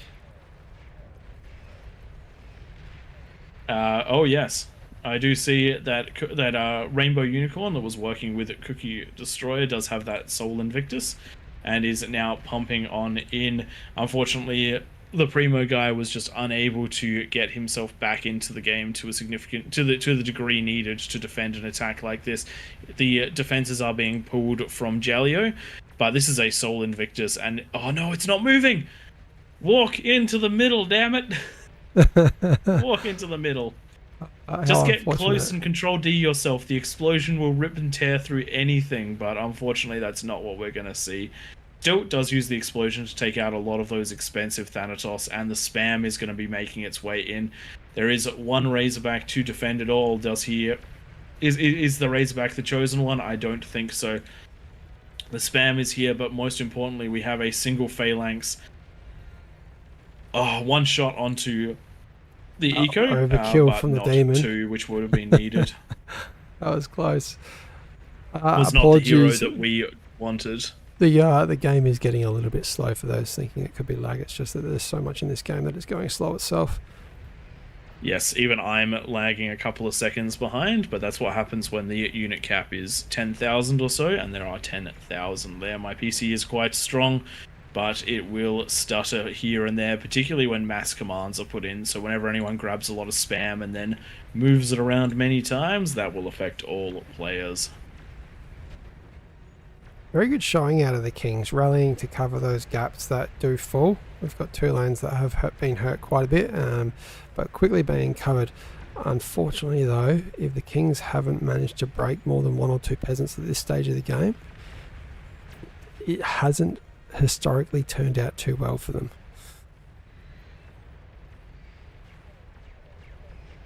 We're getting those catch-up messages that is now. And the thing is, the eco though is it's still actually it's definitely in favor of the it's 50% in favor of the peasants, which is not what you want to see at this stage of the game. The Kings, even with that bonus are doing the best that they possibly can, but it is just not enough. And this is the balance that's really hard to find. I suspect if we had these super APHIS on right now, then they could be matching the peasants dollar for dollar. But I also think that the impact that would make early on would be absolutely crazy when they first got that initial one online. You're going to see the build power go down. Nope, my mic is still working. And it is turning into the game of Sol Invictus, but unfortunately for Jalio, his build power that is building his own Sol Invictus has been taken down.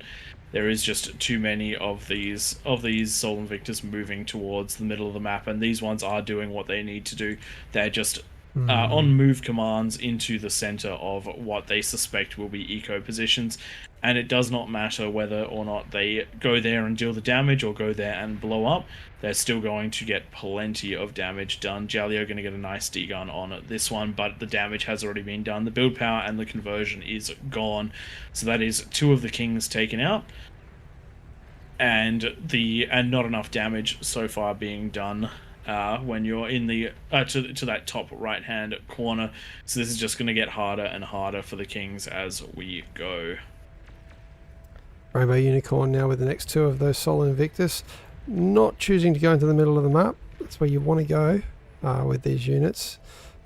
Definitely making sure that the ramps are free for their neighbours to push up and into the middle, so I don't mind that.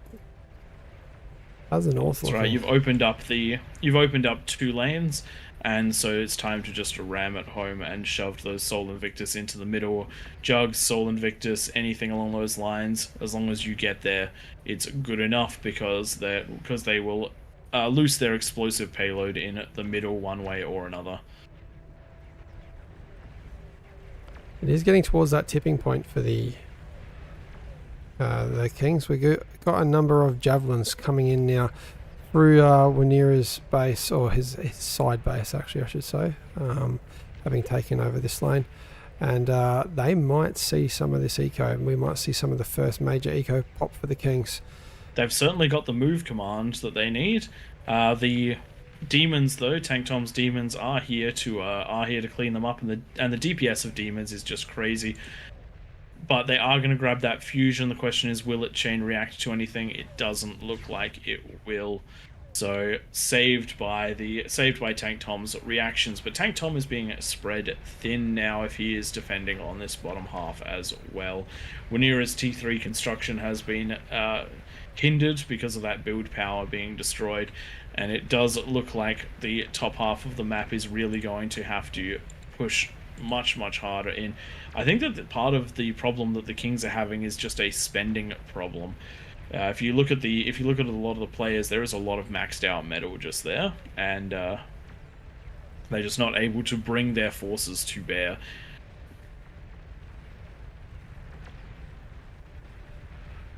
Didn't realise how much these games really slowed down with this many players. Have we had this many units? I think we have. Oh yeah, we've hit unit cap before. Maybe it's just a bit of a slower server. Feels a little bit slower than usual. But I do think that the total number of units are going to be decreasing very quickly, as we're about to see something very fun happen in the middle as all this spam walks in with a Sol Invictus behind it. We do have the APHIS being locked on, and that's going to be the Razorback production taking over. And here we go, we have some chaining through the map, though just enough has been left to not allow that to happen. This is why you build your build power between the APHIS and the conversion. Though in a situation like this, it is very hard to stop the whole lot from going once it starts. The kings are essentially a single unit, and once one arm gets cut off, the rest the body tends to bleed out. I'm just waiting to see this big amount of APHIS go pop. And there we go, the Sol Invictus have locked onto it. and that is Tank Tom's eco as well as Pink's eco taken out. That is the Kings dropping down to 169 metal income. That is going to be all she wrote for the Kings. Very well played out of the Peasants, though it is always a very hard match when they go over 60 players. Anything above 60, and it starts becoming quite a mess because the unit cap for the Kings is incredibly low. And the ability to overwhelm the sheer number of comms and defenses that can be thrown into position is a talent to overcome. We have seen plenty of players do it, but it is rare to see the entirety of a King's map do it. Loving all Tom's decoy commanders. They probably think that there's a real commander somewhere in there, but it is on the opposite side of the map. So for those of you wondering why there are so many decoy comms, decoy comms have better build power than build turrets. So you get 300 build power per decoy comm as compared to 200 from a build turret. They're significantly more expensive, but when unit cap is an issue, the decoys are the right way to go. Not only that, the decoy comms don't chain react, which could have helped a few of the players that did lose a lot to chain reactions. Similarly, they are also capable of firing, so they defend themselves. So there's a lot of advantages to moving into them over the course of the game. Very nicely done out of the Kings, though this was a very overwhelming amount of units out of the Peasants. And as we said, the more units the Peasants have at the start of the game, the better they are going to do. This time it was close to 300 units out of the Peasants, and there were just too many weak lanes for the Kings that ended up being penetrated, so that the Kings spent all of their time on the defense. Max asking what that explosion was. There are moderators in chat. They are blowing up the comms at the end of the game so that people don't just hide them in corners, and we can get the next one up and running. Though, Twig, you were saying something about other casters or other games. What time is that happening? I'm just trying to read the chat now, so there are some around. I don't know if I think they might just jump into Koth. So yeah, we might see, like I said before, the German players jumping in the middle versus everyone else around the edge of the map. Very nice. Now let's unlock those teams and let's see if we can't get the next game rolling. We do want 9 new Kings if we can. And we'll adjust the bonuses based on how big the lobby gets. There are 49 players spectating, which is 53 players spectating. Hopefully we'll see more playing. Well, I'll tell you what, we'll just do one more, and we'll see if the others are around by then. Nightmare if we can get an unlock of Team 2. And just a heads up, regardless of what happens with the other players, this will be the last game tonight. Yeah. Even if it's a short one, we're already at midnight in Australia time. If anyone's So wondering, this will be the last one. we are AllReasonNoLogic. Just chucked our information into the game. I'll also post it into the stream while these guys set up the next lobby. Fun with those ones, it's always difficult spending all of your metal. Because when you're bouncing off the unit cap, you just can't get more stuff out. You can't necessarily scale any more than what you already have at that point.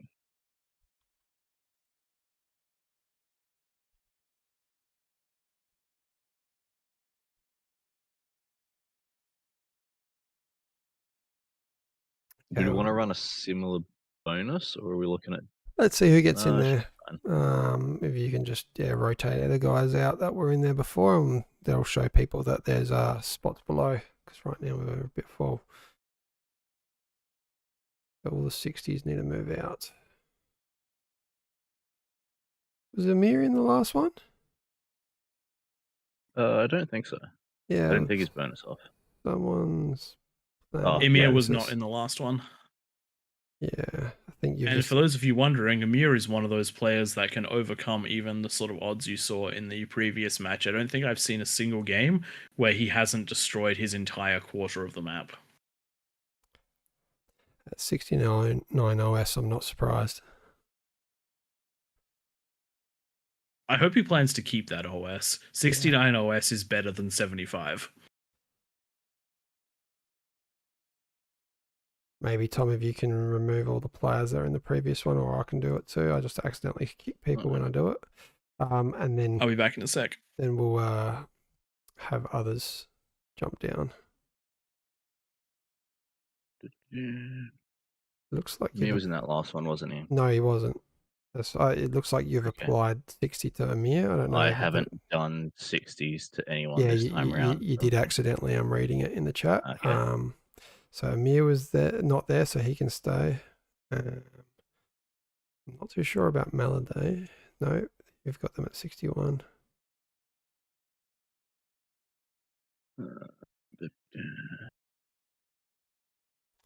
I'll be back in a second. These are new ones.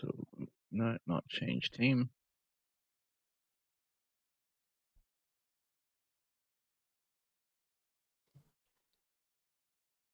Middle of trying to set the lobby up and get it all running, and there's lots of bits and pieces to make it all work. Looks like our teams are fairly close to even. We've got 55, so our bonus is probably about where it needs to be.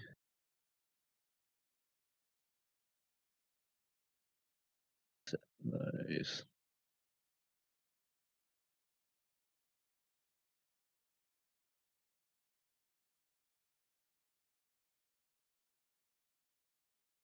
Make sure we haven't got any duplicates. The game has been doing good with IDs lately. We haven't had anywhere near as many double ups of what we had before.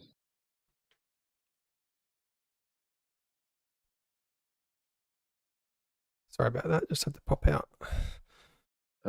It looks like we might have some of the German guys coming in. Just looking at the chat. But I'm not exactly sure. I mean, if they want to jump down into Kings, we can rotate some out. Or maybe they just want to have a go at King of the Hill as it is. I think we just leave it because we've already set it up.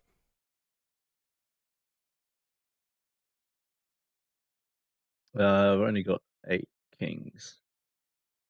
So one more player can jump on down.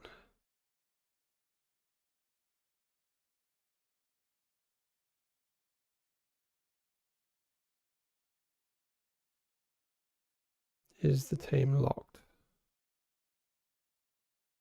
There we go. 4 funds jump down there.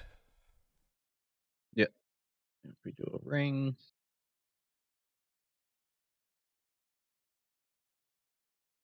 Too many people have jumped down there now. It's going to be 4 fun though with the first person down there. If you could apply the bonus, so I'll change the team of the other players.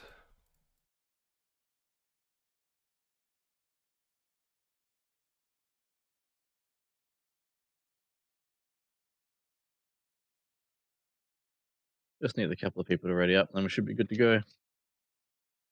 Double check we don't have any ID duplicates anymore. Don't think we did before. They are looking good.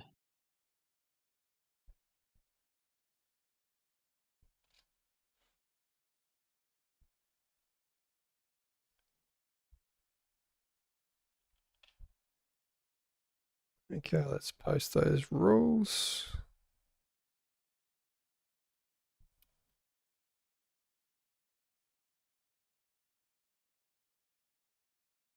And just to read them out, there is no rush timer for 10 minutes. Stay off the ramps. Peasants, you got to spawn on the outside, kings in the middle, and no structures that can attack the enemy's eco. So do not build any offensive structures. If your artillery can reach the mexes of your opponent, it's too close. Back it up. Back it up, or else Nightmare or Flow might back it up off the map, and you'll lose that medal.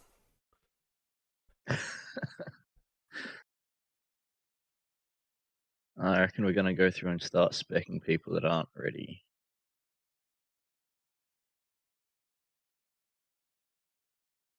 We had a couple of rings already, and that'll mean that we can get. You can get this one up and running. Yep. We've got one download that's still going, but I reckon we're gonna move.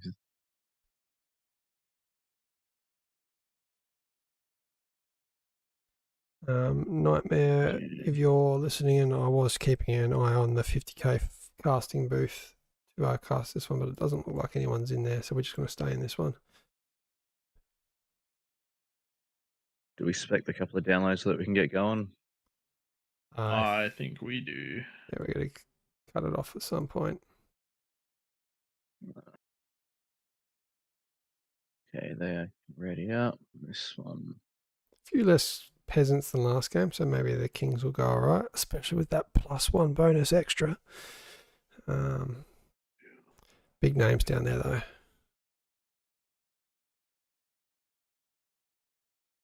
Okay. For anyone Give 'em who a wants, second. for anyone who wants to put the kings on their toe, that bottom right hand side gets super aggressive there, because otherwise you're going to have Emir to deal with when he's at full power, which is not where you want him. Or peasants, if you want to win, build units at about the 6 or 7 minute mark for the last 2 to 3 minutes of the no rush, and all rush at once. You're probably going to win.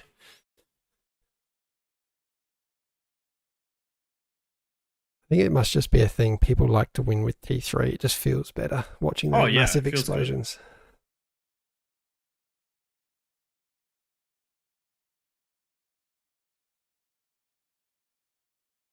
There we go. We'll kick the last one off for the night. Do our best to keep our voices rolling over. Starting to get a bit croaky for me. Pray, I don't know how you cast so well. This guy cast for 11 hours straight, or maybe even it was 12 hours straight on the 50k event. MVP. What can I say? I have a very resilient throat. Okay. We're just going to leave that there with no further comment. Oh, God.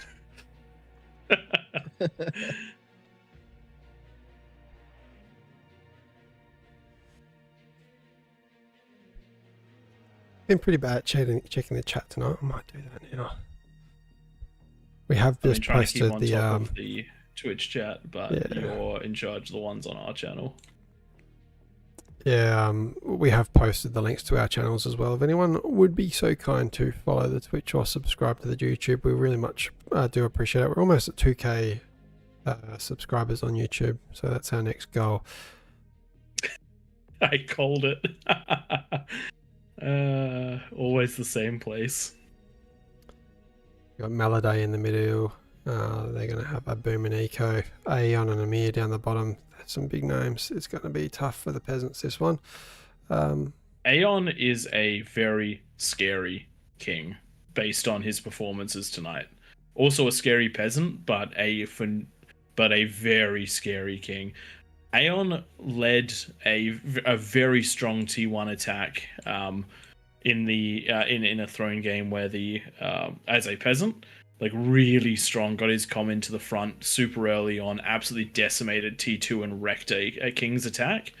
And then as a king was one of the top damage dealers, taking over a third of the map on his own. So when you're taking the other third next to him, well, not completely on their own, there's always support, but you know what I mean. Absolutely terrifying players.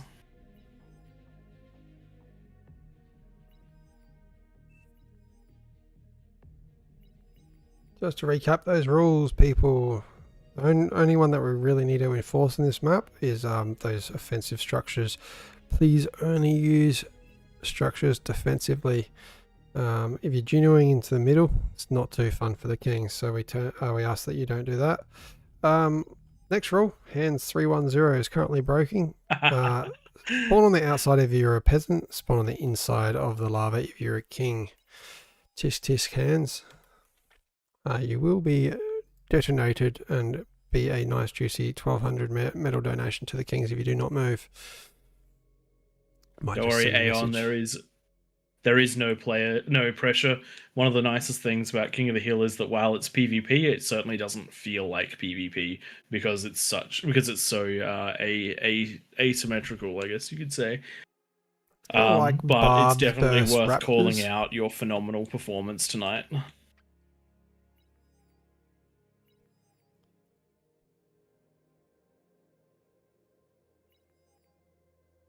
I reckon this bottom side is going to have a very tough time. Are we going to get commie ecos in the corners? Not many ISIS. peasants in the top left.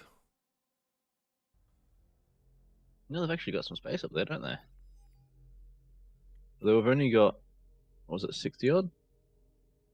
Yeah, it's probably down to 59. the sweet spot. I find games like the last one, which had, what was it, like 80-ish, 90-ish I found the peasants. last one was rough because I couldn't spend the metal that I had because I was, once you get going, you end up bouncing off that unit cap. Oh, I was just more so You talking can't about necessarily oh yeah, true. The unit cap's the real big problem for the kings. If there's too many peasants, the kings just can't send any sort of spam. Yeah, Because you can't scale more eco to build more units because you just don't have any yeah, capacity. fingers crossed there'll be a modification in the future of the game which will see the unit caps be imbalanced, so we can apply majority of the unit cap to the peasants, but then also increase it to the point where the kings can always produce spam rather than just have it split between each individual player. Does it look like Ace Home is looking forward to being a medal donation for the Kings team?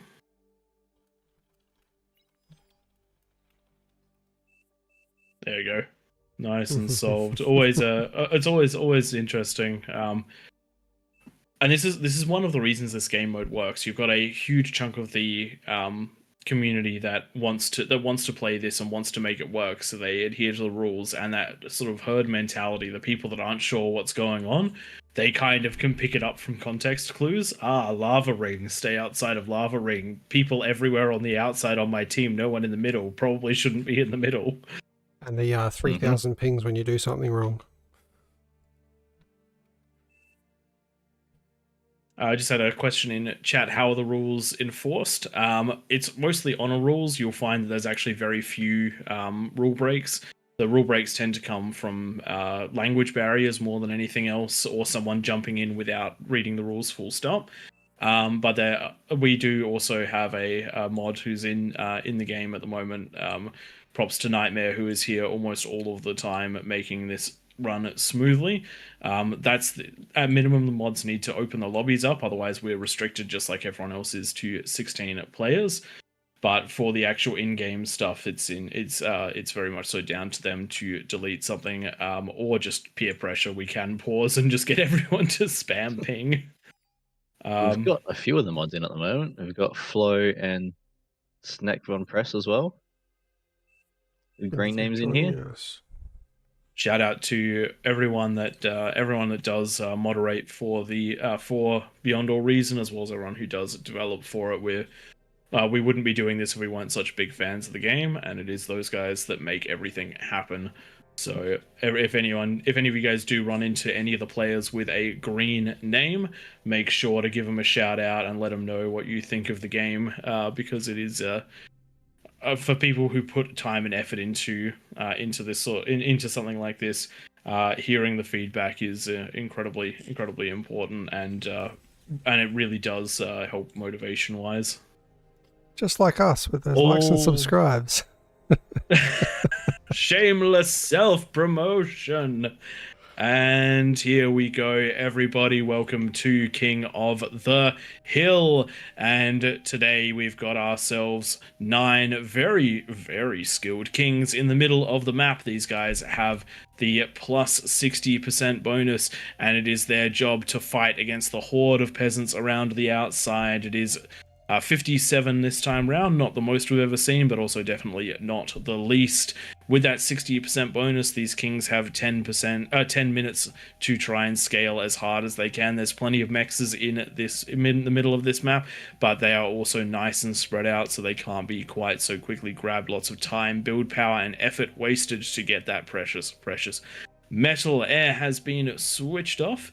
which means that we're not going to be seeing any shenanigans, taking out the entire King's base with a single bomber rolling on through. But that also means that no one has to worry about building those defenses, so more metal can go into construction. If you want to win this game as a king, you basically need to be able to get to single fusion eco plus T2 units by the 10-minute mark. If not, you're going to have a very hard time at defending your lane. Make sure that you have some ability to defend at each of these ramps. You lose the choke points, you lose the war. Around the outside, we do have all of the peasants. They're sort of broken up into a couple of distinct roles, the most important of which, at least for the late game, are these corners work together with everyone in the entire raised corner to get T2 out as fast as possible to as many people as possible. The overall medal income for the team is very important. If your frontline players don't have T2 mexes, they probably won't survive that initial push. But you also then need to scale into getting those big units to fight as the game goes on. If you're directly in front of a ramp, be scared, but also be ready to reclaim metal, because you're going to be the guy that benefits most from a successful defense. You have two ways of doing this. Either get your units out and rush them down at the 10-minute mark, force the Kings onto the defensive, and never let them even think about coming up the ramp, or turtle up, get some help from the guys on either side to build high ground defenses. You build the middle and you make yourself unbreakable. But if you leave the king, if you turtle up too much, the Kings are going to be able to eco with absolutely no restrictions, and they will absolutely overrun you. Exponential eco is a thing. If you're in one of these positions, if you're in a position that isn't one of those directly talked about there, then try to run yourself the best that you possibly can. You have a bit more flexibility. Joining me is Tank Tom and Twig that I've just been talking over this entire time. Let's get your predictions for this game. I appreciate the intro. I was able to make a sandwich in that amount of time. You shouldn't be eating a sandwich. It's midnight. Carbs are bad for you. It's actually sad. It's actually cake. It's not even sandwich. It's not in no way healthy. It's worse. It's just sugar.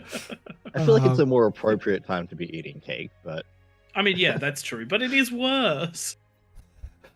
The lava is looking pretty right now, with our chronographer turning on a nice warm orange filter. Very pretty map. And very pretty out of the Kings right now. Going into quite the eco. The corners aren't looking as healthy as they have in previous games. I've only got Commie coming out of 2 of the 4 corners. Little bit of Commie in the top right, but you want to see all the players going into the Commie. Actually, top left has turned it around. I thought they were splitting up. They've already got the T2 lab out, so I'll eat my words on that one. I would like to see the fusion come down in the next minute or so. Bottom left, similar position. Okay, it's not as bad as I thought. I should have looked before I spoke. Bottom right though, 2 T2 labs. Wouldn't recommend. That would already be at the stage with all that metal spent. That's about 1600 metal spent from the frost magic. That could have gone into the purple lab, which was up first. We would have already had probably about 3 of the T2 constructors out, and these mechs is upgraded by now, rather than stalling. Aeon Spy has gone into an interesting early fortifications. I do like the idea of using these as the game goes on, but I reckon these are a little bit ahead of their time. That lack of metal is going to hurt in the transition into the T2 eco, so the units are going to be a little bit behind there, I reckon. That will do a good job of stopping the T1 pushes. Oh yeah, it's going to close that one off. I remember to get the flame turrets up on the front corners of the base to stop that initial rush. Yeah, it's very easy to fall as a king. Devastating. It's very easy to fall as a king when a lane next to you falls, and instead of trying to run, or they bypass a lane next to you and run into you from the side. Most defenses are concentrated at the ramp, so once you're past it, it can be open season. So closing this up is not a bad idea at all. Yeah, I do like it.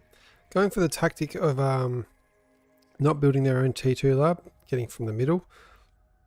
We have tested that out. What he's doing here is good, just tapping and moving on with the T2 constructor, but I always like building my own T2 lab because it doesn't break the rule of reclaim hack, where you get the bonus on the lab if you're reclaiming your own stuff like a normal build. And yeah, that 2000, what is it, 2800 for a T2 lab turns into 3000 and something metal, even more than that, about 4000 metal when you reclaim it. Commander, self-destruct. Depending on where the T2 lab is placed, if the players that are closest to the middle, closest to the lab, they can benefit from the T2 constructor. But once you start sending them out to the further players, those guys should definitely be running their own T2 I'm labs. loving what he's You doing. want to get though. yourself to some Tapping, Pardon? sorry to jump in. I'm loving what he's doing here, tapping on every one of these mexes and moving straight on. He's getting these up very quick with just the one constructor already for and that's actually that's probably going to overcome any metal expenditure in the early game. I reckon this is going to be some of the faster T2 mexes coming up, and they'll offset the lack of a fusion. And considering that the wind is actually the volume of wind here, 82 wind is very, very high for this map. So you're going to have plenty of energy sitting at 3000, though that is with the energy at 20, but it means 1500 when it's at average, which is actually enough to be going along with, but there is some metal overflowing, so hopefully we'll see either a storage coming down or a T2 lab coming down for their own units, but not a bad way of doing it. It's always interesting to see the meta evolve. We're certainly set in our ways of how we do it, but we are very open to seeing how others do it. And if we do end up calling it wrong, you could laugh at us in the comments or in chat as we fall flat on our faces with our analysis. Looking around the map a bit, the corners are certainly struggling a little bit. We're not Top seeing left's any. going good. Left's going good. Oh, top left is going good. They've got their fusion down. But yeah, but speaking the of others falling are flat on their falling. face, I reckon bottom right might be that team that does that, because up against Aeon, Amir, if Maladay pushes down that way too, yeah, apart from having a whole bunch of comps that will be able to do a lot of damage, I don't think that these economies are in the state that they need to be with only a minute and a half left. The ones in the corners anyway. Are we going to see many peasants build units at the start of this? I'm not seeing a lot. We've You got smile, 202 units on the map so far, Yeah. split between the kings and the peasants, which is a I little reckon lower we're than going we to were have seeing. some interesting fights when we hit that 10-minute mark. I'm looking bottom left corner. Seems to be one of the strongest showings of the peasants for units, and probably one of the weakest king's defenses. Yeah, okay. still got a minute that's to the go. place to watch. There are no defenses here. There are no units, like you said. That's it's going to be interesting. There's a good amount of these little goblins here. Yeah. At over 9 minutes, I'd love to see T2 labs or at least units starting to mass for everyone. If you don't have a lab down at the moment, you're going to be cutting it real fine when you hit that 10-minute mark to have something to hold off the first push. The light pink player is going to be in a very rough position at the moment, with a energy income of only 400 with the 10-minute mark right around the corner. This fusion isn't going to come up for several minutes because the metal just is not there, and the total of their defenses right now is 6 what are these units? 6 phalanxes, which is going to be quite a big problem. And that's only Does look covering like one they've entrance. received a. Does look like the player in the middle has recognized that potential problem and has sent all of their wind to the pink player. That has massively increased their energy It's income. a It's over 10-minute double what it was mark. before. And that is 10 minutes with 440 units on the map. Let's get aggressive. Units spreading out around Emir's defenses. These defenses have proved to be very strong in the past, but they can be easily bypassed. They aren't the greatest range with those Dragon Wars, and we do have a tick on a mechs, but I think it's going to be destroyed by the comms, so no worries there. And now we do have another push trying to make its way past, but unfortunately, a little bit of back and forth is going to mean this is completely taken out. Really effective defenses there. I'm really liking that. And with Big the T2 goblins. pop-ups behind it, going to be quite effective. Light pink, though, in trouble here. They've one of their lanes has already started to has pushed on through, but thankfully the player in the middle getting some lightning turrets down and Aeon Spy moving his units up to defend. Really good teamwork. This is what you have to do as a king. You can't. It doesn't matter what your plans were. If a player is going to fall, you have to help out, and that's exactly what's going on. Really good catch by all these players, and it does look like we're going to be stabilized at the 10-minute mark with no significant damage done to either side. I think the worst we've seen is a couple of mexes down for the Kings, but that's kind of acceptable losses. Very acceptable losses, yep. Now the real question is, who's going to get the advantage over the next couple of minutes? We've been able to see the bottom left and right, Sheldon's probing hitting the those com defenses. on the left. I reckon we might see 0% commander out of wit with those Sheldons. Unfortunately, it got down to that would have done damage. That's that would have what I'd taken like out to the see. snipers. That would have taken out the sharpshooters, and they could have pushed in with some spam. Having said that, the spam is not there. We've got some more of these satyrs. How do you say it? Satyrs? Going in and doing a bit of damage. I don't mind these. They're quite fun to use. Styres, I think they are. Yes. SAT. S-A-T. Anyway, yeah, they're quite fun to micro, but they're not going to go It's a too silent well. A, obviously. Tired Aussies Sorry. do English. It's late for us. The jokes are getting worse. I'm sorry. Right hand Couple side, of nice tags. push coming in from the peasant side, but beamers are the king of cleaning up T1, and there is a lot of beamer and a lot of T1, as well as a good reaction out of Endelum. Endelum isn't quite as far forward as he wants to be, but is getting shelled from the high grounds and is doing a great job of responding to it with those T1 units.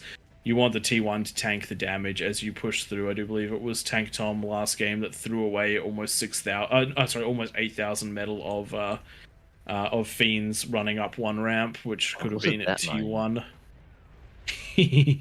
I'm exaggerating it for effect. I do like having the distribution of towers around. It helps with getting that surround awareness when things run past, and it gives you a little bit of time to be able to catch them. And the benefit of having things die in the middle of that plateau means that you can get some resbots out there and eat that metal, whereas when it dies right on the ramps, you generally don't have access to it. And one of the things that is really worth saying, if you're not the most confident of kings, but you're down there anyway, because maybe it's your first time giving it a go, maybe you thought it wasn't gonna, maybe you've been watching and you thought it wasn't gonna be as hard as it is. Your biggest responsibility, if you find yourself in that position, is not to fall.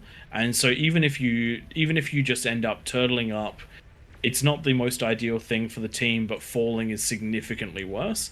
So doing a defensive structure like this, getting these turrets around, pulling your units back when you don't know how, when you're not confident in dealing with what they've got there, because this is a hard ramp to push up. You've got one ramp which is completely defended by overwatches, sentries, and walls in front of them, a small gap, and then high ground defenses as well. There's Thanatos shelling down on you on the next ramp. You've got a series of cacophonies that are defending. You do want to keep putting pressure on the peasants, but if you're not confident in it, then doing what's happening here, which is just that retreated defense line, is a very safe thing to do. It's not like it's pulled back far enough that that the players next to him are at risk, and so it's very much so about not falling if you end up in over your head. And one of the things Not actually saying that this player's in over their head, just by the way. They've got their first APHIS up, they've got their second on the way. So they're going to come in as a powerhouse, but just using that as an example. Lucky as well. They don't have much pressure, just some of those satyrs are really the only thing threatening their front line. And those satyrs aren't going to do much damage. But when you're in the far right or far left position as a king, you really shouldn't have as much stuff coming at you as any other lane, because those positions have less peasants behind them. There's less space, there's less mexes. They are technically win conditions for the kings. These are the easiest ramps to bust, usually, and they also have the most flexibility with where you can go afterwards. Yeah, it all comes down to who is in what spot as well. I've done well on the sides and I've been absolutely destroyed as well against some of those more experienced players. Speaking I of find often on the experience, side you have we've got units come rolling down those ramps every time. yeah, we've got when Amir doing his thing coming online. He loves the combinations of the Cargonists and the demons. They are going to hurt these blue players very shortly, and the spam is coming out now. That'll give the vision. I dare say these Kargis are going to come over the hill, and the demons are probably going to take care of those commandos being able to do that ground fire. Really, really effective unit for King of the Hill when you've got 50 commanders in your path. A nice beam of flame and fire in front of your units does not go astray. Here go the Kargis. And now I did warn everyone before the match even started that the bottom right-hand corner would be the place the Kings would have a very powerful push towards the mid-game, and that looks to be exactly what's happening right now. I told you, get those units in early, try to destroy that player, because they're coming at you, and they're coming at you hard. The demons pumping up the ramps, the Kargis going over the lips. The comms can only be in so many places at once, and they can only take out so much T3 at once, and it does. Oh, oh no! Oh, ground fire, nicely done. Gets That's it in some the end. experience. Really, Kargi's taken down really with nice. this commander. And the attack has However, been slowed. They're We are still seeing- up there, and they're going to continue to creep forward. There is a push going on the top right. We know what happens on the bottom right. Bunch of marauders going up. If this commander gets across just in time, it might take out some of these. Only one going down, so nicely done. We've got a run by. If these units controlled by Man Bear Pig go straight up into the back line, I don't see much stopping them. You just want to keep away from those commanders and those units. Get up those ramps as quick as possible. This is a really nice breach. We're not looking at the strongest of T3 units. In fact, we're looking at the weakest probably. Only thing I could see being improved is that grouping, because you're going to see a whole bunch go down to D guns.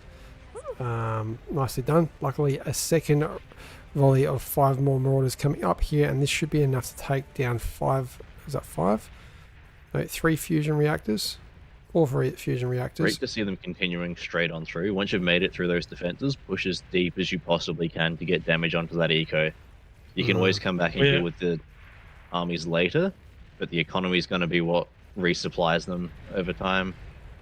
And just remember, these cliffs are high ground, so you can just poke your head over and look down and take the players in the corners. The level of inversion on this map is interesting. The very edges are not high grounds. The very corners are not high grounds. They are low grounds.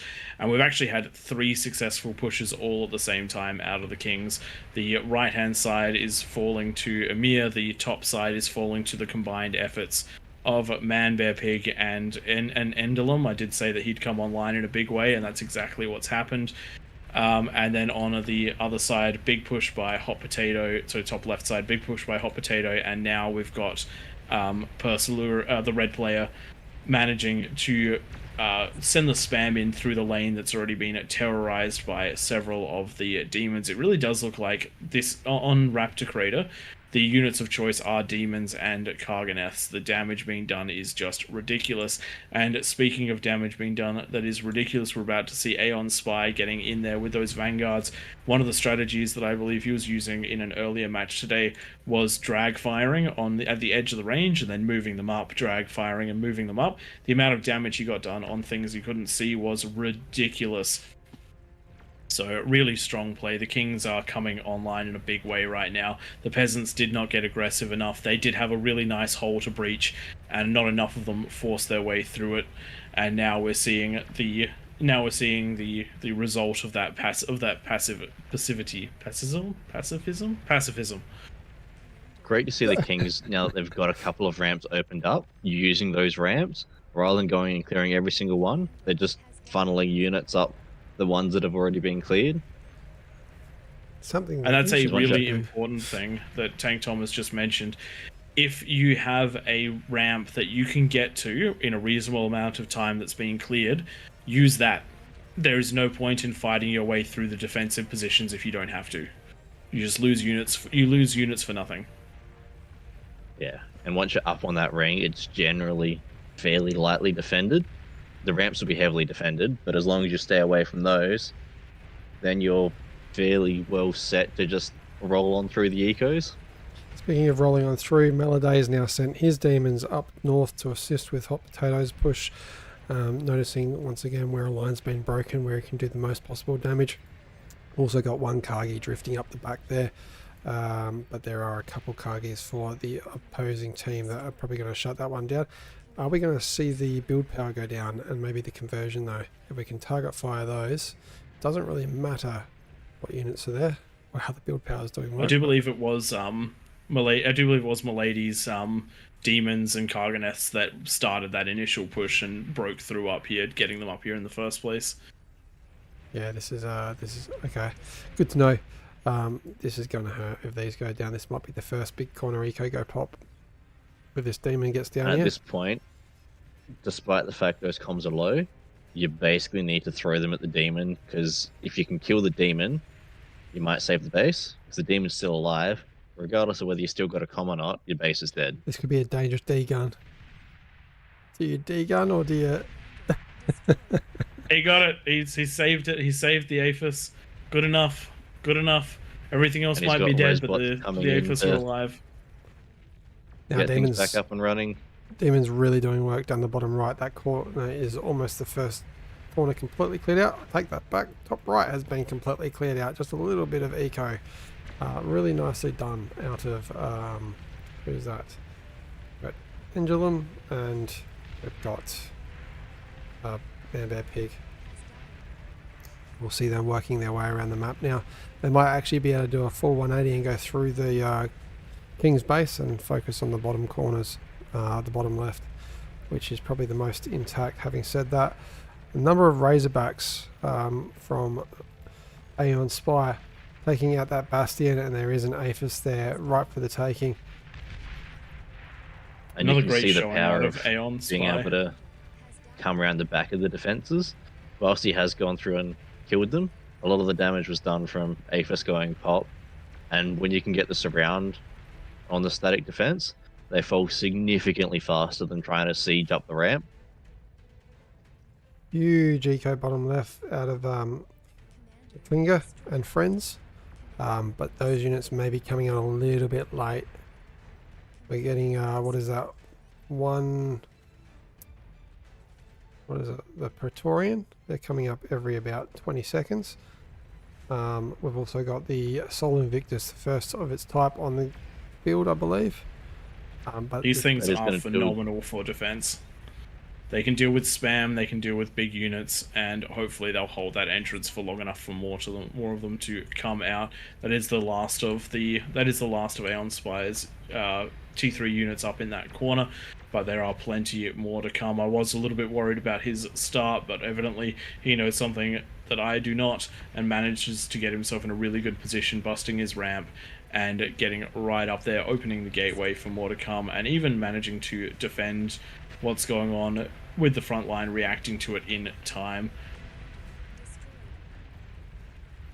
And it does look like the top half of the map has now been effectively completely cleared, and so the full force of the Kings is raining down onto the peasants. This is not something that they're going to be able to survive. every king now online in a big way. Guy with a long name, Persiplury. I think I got that right. Coming around the edge of the map and taking out the eco for the players that are still defending quite heavily against 4-1. We would expect to see these ramps fall. I'd probably not be wasting my time with it though, just walk around. I mean, walking around will probably take just as long as breaking the front. True. If At I'm this being stage of honest. the game, it's looking pretty healthy for the Kings. They're down to the last, what is that, 7 commanders, and 2 players left in the game that don't have their commanders still. Wonder what those commands nightmares just popped in the chat are. Unsure. Anyway, well, very well done out of the Kings, but this was again one of those situations where it's hard to call any sort of balance off of this one. The corners didn't get their eco up fast enough because of some there were some attempts at co-op eco, but they didn't quite get there where they needed to, and the offense just wasn't strong enough, allowing the Kings to eco up to a ludicrous degree. Letting the team get to 5,000 metal is a problem if the peasants aren't scaling fast enough. Then with the T3 unit pushes, again, this is just something which is so critical for the Kings. The early T3 units are limited in number. If you can degun them, it takes a lot of metal off the map and buys you time to defend. And if you can stop them at the ramps, you can do a really good job. Does look like an infinite resources have been added to the. Oh no, not infinite resources. Maybe big booms something. have been added to the. I mean, it is the last There game you of go, the night. teleport beacons. It is in fact the last game of the night, and we do have one bastion left to try to survive this one, though some ticks are already on it dealing damage, and they have managed to take out the conversion right there. I don't reckon I've seen that unit before. So this is one of those things you can, if you play the Scavs games, these things drop in from the sky, and you can claim them and pick them up and move them into your base. They give you resources, and in the case of the T4 ones, they also have the death lasers on them. Does look cool. Some nice effects. And this is many of them. This is Yes. This is many of them. Looks like it's dead. It's a nice one to finish off. We saw the Kings fall in the last game. Peasants going down this one, so 1-1 for Raptor Crater this week. Very Nice nicely players done. out of all the Kings on that one. Everyone showed for a nice eco and a lot of units out, and not so much lag in that one, which I enjoyed personally. That's the last one for us. Just want to thank all the mods and the likes of Chronographer as well, helping us out in here, and then also all the AllReasonNoLogic regulars that jump into these each week. Do jump onto our Discord. There's about 500 of us in there now, which is really great to see.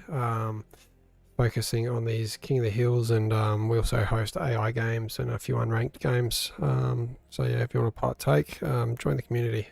Or a bunch of people that like to have fun with Beyond All Reason. I think we've got this German event happening now in this lobby, so the lobby will be renamed, but the stream unfortunately I think is going to end for tonight shortly. I will post links just to our page if you guys are interested in following, and I'll leave you with Tank Tom and Prados.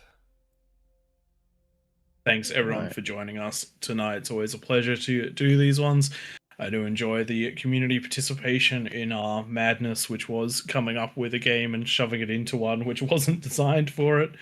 And then all of the community stepping up to help us and make it possible. This couldn't be done without you guys. Big thanks to everyone who is watching, particularly everyone who jumps into those comments. I do love interacting with them as much as I can.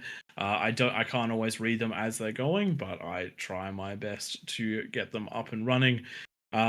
Like and subscribe, follow, all of that stuff to the official channels, and if you want to, the links are in the description to jump into ours. A big thanks to all the mods who are here tonight. I'm looking forward to seeing some of this German event. It looks like an interesting big team battle. We'll see exactly how that one goes. I'll leave you with Tank Tom. I'll leave you with Tank Tom, and I will catch you all next time. Yeah, I reckon that's going to be pretty much me out for the night as well. There's another good session this evening. Great to see everyone jumping in the battles that we had. One nice more to thing. see the sort of swing between. With the Discord, if you got any tips or suggestions, we do have a feedback section in there. I do know there's a lot of opinions that are put into the chats here. If you want to elaborate on any of those, just post some feedback on the Discord, and we'll work through that. These games are formed very much from the feedback and the help that you guys give. Modifications to units and maps and the like really help us out and make the game experience as fun as it is for everyone. Thanks to the community. All right, we'll leave you all on that one. Thanks everyone for watching, and we will catch you next time. Beyond All Reason fans, welcome to King of the Hill by AllReasonNoLogic. Experience 2 or more teams facing off in epic scale warfare, where the Horde gang up on the Kings of the Hill. Kings start off with an economic bonus. They do their best to defend an onslaught after a no-rush timer expires. Test out your micro and defend against multiple players in variations of this game mode.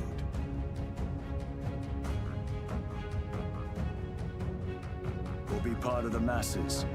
Team up with your allies to topple the throne in a glorious victory.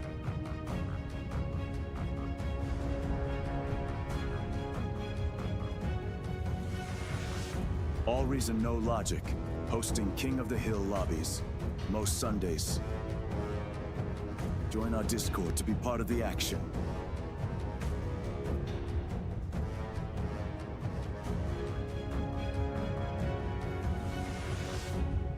See you in game, Commanders.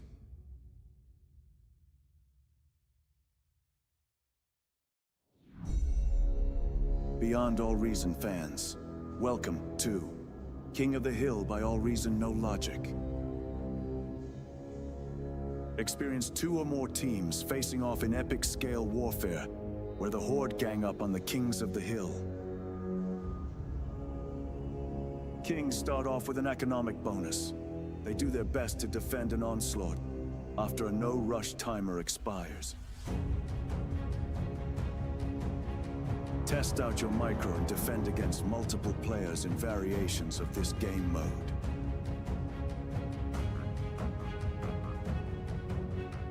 Or be part of the masses. Team up with your allies to topple the throne in a glorious victory.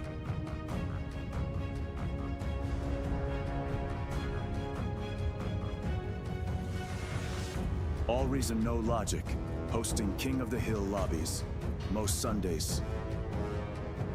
Join our Discord to be part of the action.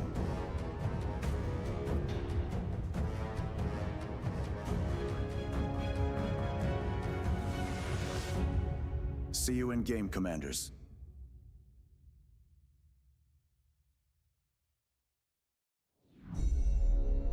Beyond All Reason fans, welcome to King of the Hill by AllReasonNoLogic.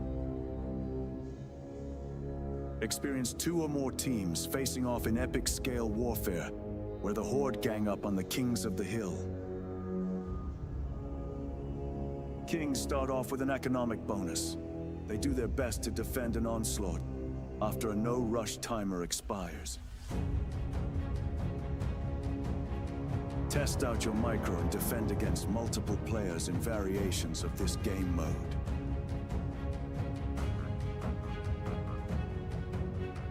Or be part of the masses. Team up with your allies to topple the throne in a glorious victory.